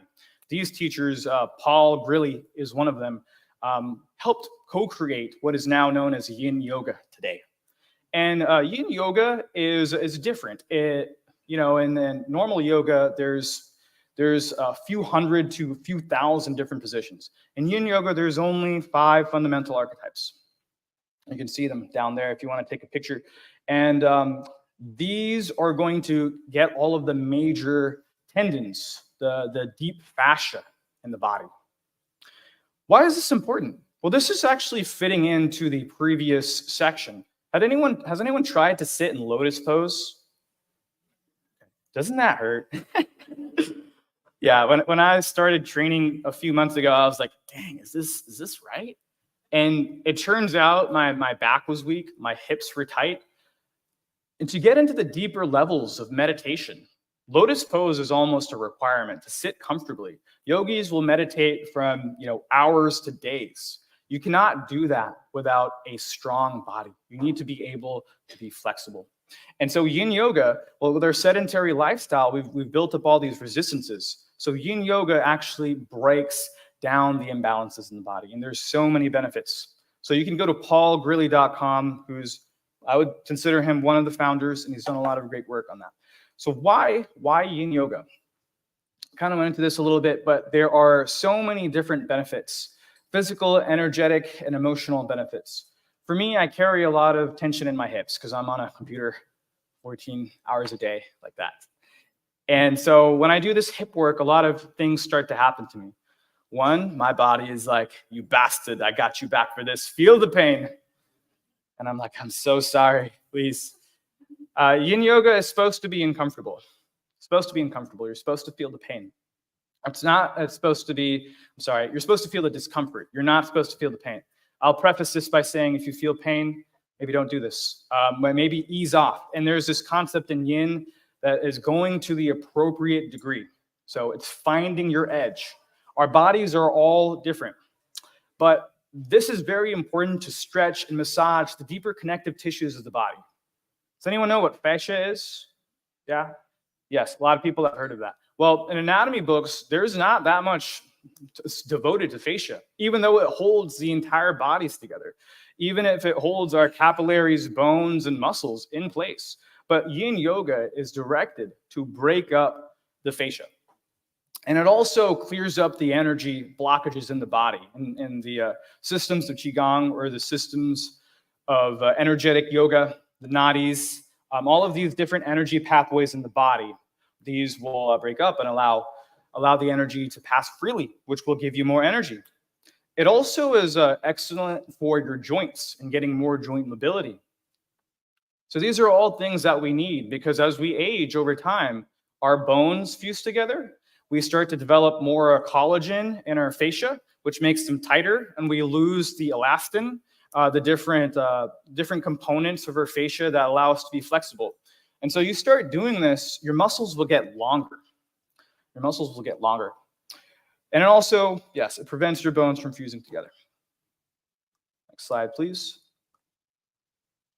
Not too far. All right, so check this out. This is more of Paul Grilli's work. But on the right-hand side there, you see a femur. You see the top of the femur. Those are two different left femurs, and you'll notice the angle that it attaches to the hip varies by up to 40 degrees. Up to 40 degrees. No two bodies are the same. Everyone is different. There can be a whole range of things. So when you start to do these practices,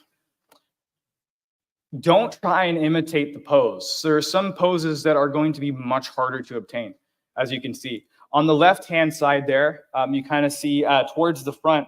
So when you see these the sacrum, these hips there on the right-hand side, you see the hip sockets on the right one, just you see them right in front. On the left one, you don't see it at all.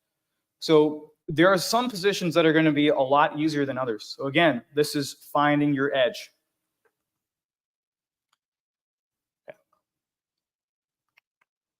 All right, cool. Let's talk about, this one's for the guys. This one's for the guys. Let's talk about retaining your power. When I was growing up, I had to struggle a lot with being introduced to like lower depraved sexual energy. And it took me off track for quite a bit.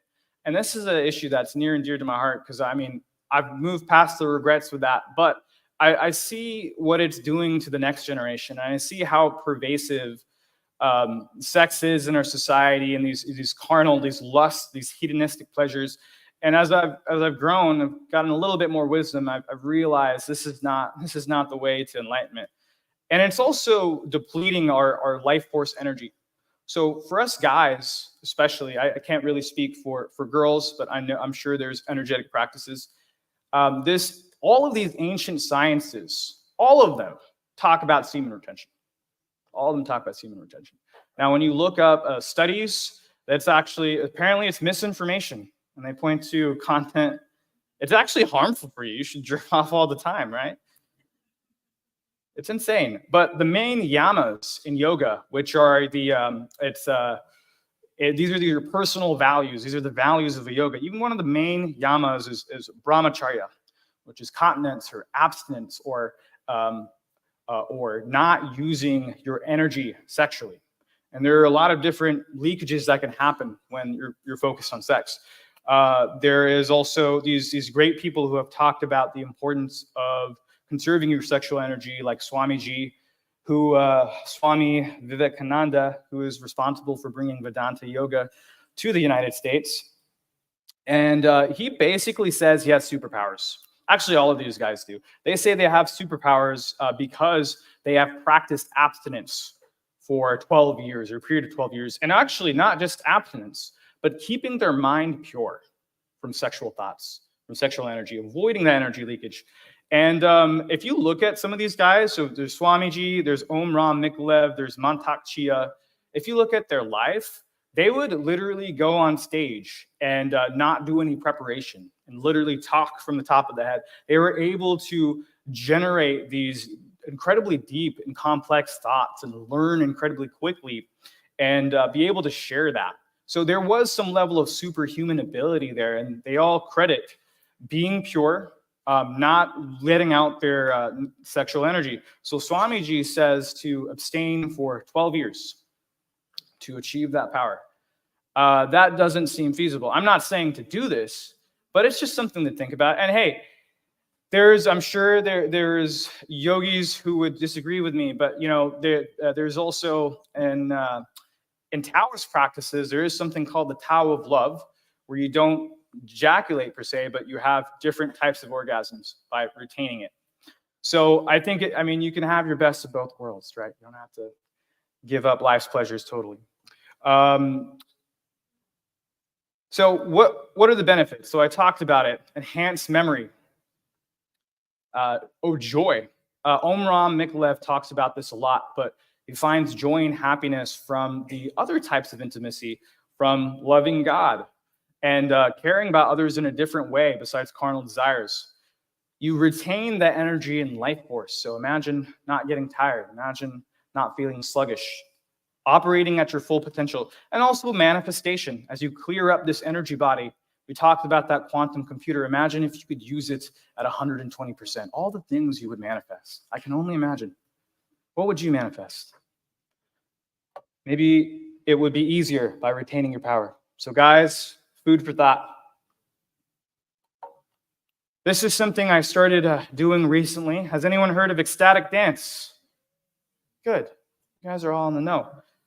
I actually think there was an ecstatic dance here yesterday. I hope we get a chance today at the party tonight. What is ecstatic dance? What the heck is this? This is dance without structure. And one of my other teachers, she kind of got mad at me when I was like, oh, can you do moves? And she's like, no, there's no moves. There's no moves to learn. There's no process. There's no procedure. You hear the music, the drum, it could be any sort of thing, and you let the music take your body, move. And many ancient cultures knew the power of this spiritual dance. And now it's being introduced through ecstatic dance. And there's many different forms of ecstatic dance. One that's very popular is the 5 Rhythms from Gabriel Roth. And she actually, what's an interesting story, she developed this process of these emotional releases through dance by observing a chicken and by observing other life forms, and saw that there was these 5 stages to life. It starts out with swaying, then it gets like a little bit more violent. So anyways, she watched this chicken's entire life cycle and saw and incorporated into a dance. And now this is like worldwide. So ecstatic dance, wherever you're at in the world, if you find a place to have an ecstatic dance, it's a place that you can go in and move your body to the movement without any judgment. Without any judgment. They're typically private. You're not allowed to record. You shouldn't be allowed to record them, which is why I kind of like them. It fits in with the privacy thing, but you're allowed to express yourself fully. And a lot of things happen on the dance floor. A lot of things happen on the dance floor. You move through a lot of trauma. It's like accelerated. And sometimes you're there to heal others. Sometimes you're there to dance. Sometimes you're there to pick others up, literally and figuratively. And that is the beautiful part, because we're talking about conserving our sexual energy. There needs to be a way to express this intimacy. And this is maybe where I would disagree with some of the other yogis who say you should avoid the other sex completely. I say maybe we should try and have pure relationships with the other sex and try and heal the traumas between us. So you can get out of the mind, you release emotional and spiritual blocks, and you can restore lost pieces of the soul. And I've seen this happen. I've seen major trauma being moved in through on the dance floor. So if you can find ecstatic dance wherever you are, I highly encourage it. Okay, I'm getting ready to wrap up, and then if we have more time, we can take some questions. I can even talk about normal technology. So this inner technology to the outer. So we're building our life force. There's all these different practices we need to start cultivating. We're the superheroes here. They have a bunch of technology at their disposal. They have surveillance. They have cell phones. They have cameras. They have AI. It's nothing. It is nothing compared to the quantum technology that we're getting. We're getting software updates. So if we practice, we go inwards, we try and connect with source, this will all come and it'll channel through us. I believe that 100%. And we'll be able to eliminate disease in our bodies by keeping the energy flowing. And, there may be things like physical and psychic abilities. Does that excite anyone else? Yeah? Yes, I want to see this for humanity. God, we are the heroes we've been looking for. So together, using the inner technology, developing that, and being proficient with that at the same time with the outer technology, that the beautiful people who spoke here today, if we're using those together, we are unstoppable. So please remember, my friends, we are the greatest technology the world has ever known. Thank you.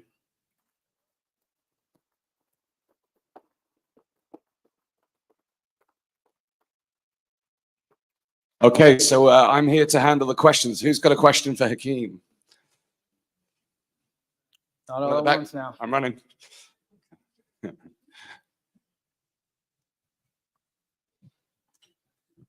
Hi, thank you for the talk. I was just interested, I've heard a lot around this topic and the way how to unlock your inner power through meditation and through abstinence. And also, I'm very aware that all of those practices have been developed within a male-oriented experience. So I would like to know your take, because I'm kind of aware as well of the more female take on what that looks like for a female body, where the technologies to access is very different and requires a very different practice as well. So what is your take on that? I don't want to mansplain. I'll do my best here. So from what I know in practicing Qigong, which I've practiced with other women in the class too, the energy body is the same. We might have different sexual organs, and especially our reproductive organs, but moving the energy through the spine is a critical aspect of both yoga and both Qigong. So both of those practices work on making the spine more flexible, and the breathing practices as well sit right on top of that. So when you're breathing in, you're doing, what do they call it? The infinity loop, where energy is going up your spine and back down again.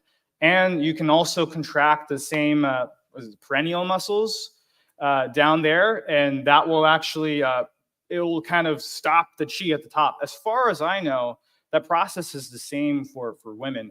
So I would say to start practicing Qigong, and you know, I think it will unlock for you as you're beginning to see different things. But yoga, Qigong, those are both great things that are universal and not limited to one sex.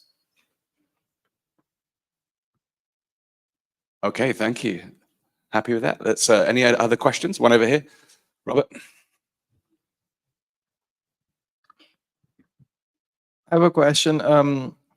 If they believe in like Kundalini, sexual energy, and Kabbalah, you know, like the Aleister Crowley types, what would you say is the difference between what you would hold to and what they believe? Where does the sexual energy? Is there a line you draw?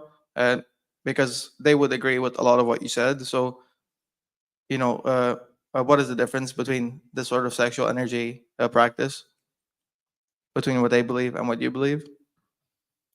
Yeah, I mean, there's a lot of different schools of thought, and I wouldn't say I'm the most studied on Crowley, but I mean, there's people who believe in sex magic and that, you know, energy is passed through the orgasm, and for that reason, they actually use sex as a weapon to parasite energy from others. And what people I follow believe, like Omram Mikhaev, is that we're all tapped into the divine source as well. And he's interesting. His book blew my mind, because he doesn't believe in marriage or relationships because, well, he doesn't encourage them, because the first relationship you have is to God. You're already married. And when you have a partner, that kind of changes, right? So he believes that you can get infinite energy from the divine source. And then I think there's other schools of thought that try and to harvest it from others. And I think one is most definitely anti-divine. But I mean, it's like being, you know, it's like drinking water from the ocean. It's infinite. You can always tap into it.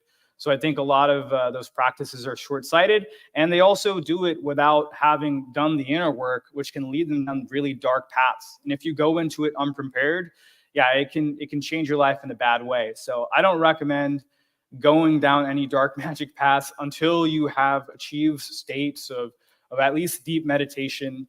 And yeah, you start to actually break this physical realm and start to leave it, which I'm not even close to, by the way. I'm just going to say that. So is that kind of answered? Awesome. Thanks. Thank you. One more question. Sure. Thanks. I can just imagine this at the end of the weekend, my wife asking me, "What did you learn?" And I'll tell her, "Well, I'm not to have sex with you for 12 years. And I've got to dance like a chicken." Can I ask, is there a difference? Because when I have sex with my wife, I'm making love. And I always say we're entangling our fields. It's very different from masturbating in front of porn. There is a difference. You're not saying not to have sex. Am I right? Yes, I'm not saying not to have sex, but maybe change your perspective about sex, because what Omram says is most of our sexual desires are very selfish, right? Let me use this person. I've got to work this out, and I'll take it from you. Whereas he believes like intimacy in sex is about giving. Like, how can I raise this person up? How can I make them, give them the highest experience, and do it from a place of pure love and not in a lower energetic state. And, I think that, TVs and movies popularize a lot of bad practices when it comes to sex. So it's a lot about unlearning that and figuring out where your highest love can be found with your partner. Thank you. Thank you. Okay, thank you so much. Please give it up for Hakeem. I'm going to say one more thing. So in 10 minutes, I will be upstairs in the activators room. If anyone actually wants to learn about real technology, again, I'm sorry, I have to do this. If you want to learn about real technology, see the phones and the laptops, please come see us. Love you. Thank you, thank you. So I encourage you to do that. It's not like popping down to your local Vodafone or Carphone warehouse, if that still exists. Take the chance whilst Hakeem is here. He's got a stall up there and he's having a session now. So I'm going to hand over to Miriam, who's going to tell you about the lunchtime workshops. There's been some updates. And then we'll be promptly coming back in the room at what time?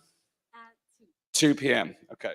We start back up at 2, so make sure you get here a few minutes early. And remember that we also have snacks and drinks for you upstairs to freshen up. So the 2 changes that have happened just in the last 10 minutes, community wealth building, regenerating and retaining money locally is going to be so good with Dougal Fleming. That is still at the same time when we go on break right now, but it is going to be held in the networking room upstairs. So it's the middle room on the left. So if you're going for that one, middle room on the left upstairs, and there's a sign right there to help guide you. And then health empowerment using ancient wisdom and remedies for optimum modern living. Mrs. Jody, Paris, and Sarah, they are going to be having their workshop here in this main conference room. So if you're looking to attend their workshop, come on over here at 12:40. And then the other 3 workshops are in the exact same room that they're scheduled for online, mapping our journey to success and join with Miss Jane. That is going to be upstairs, and she is ready for y'all and excited. Above with Hakeem, free and friendly technology is upstairs, like he said, and emotional and psychological healing. And you'll find the guidance and the room names upstairs as well. So thank you guys. I hope y'all are enjoying this and have fun. Thank you. Thank you. So just a quick word to everyone at home. Thank you so much for watching. Please do let us know what you've learned from this morning's session. Please share the live feed. Let people participate. This is the People's Reset UK, the first time here. For those of you in the room, enjoy the workshops. The last thing I'll say, the session that's happening in here with the ladies of Jody and Paris, when I got back from the People's Reset Mexico, I was unwell for nearly 8 weeks, and they dropped off one of their power supplements, and I've been taking it ever since, and it's been one of my daily essentials. So for the ladies in the room, they've got some really interesting knowledge around the cycles and how it affects our energy. So it's just putting that out there in terms of what they're going to be covering. So enjoy the break. We'll be back in here. And for those at the live stream, we'll see you in an hour. Thanks very much.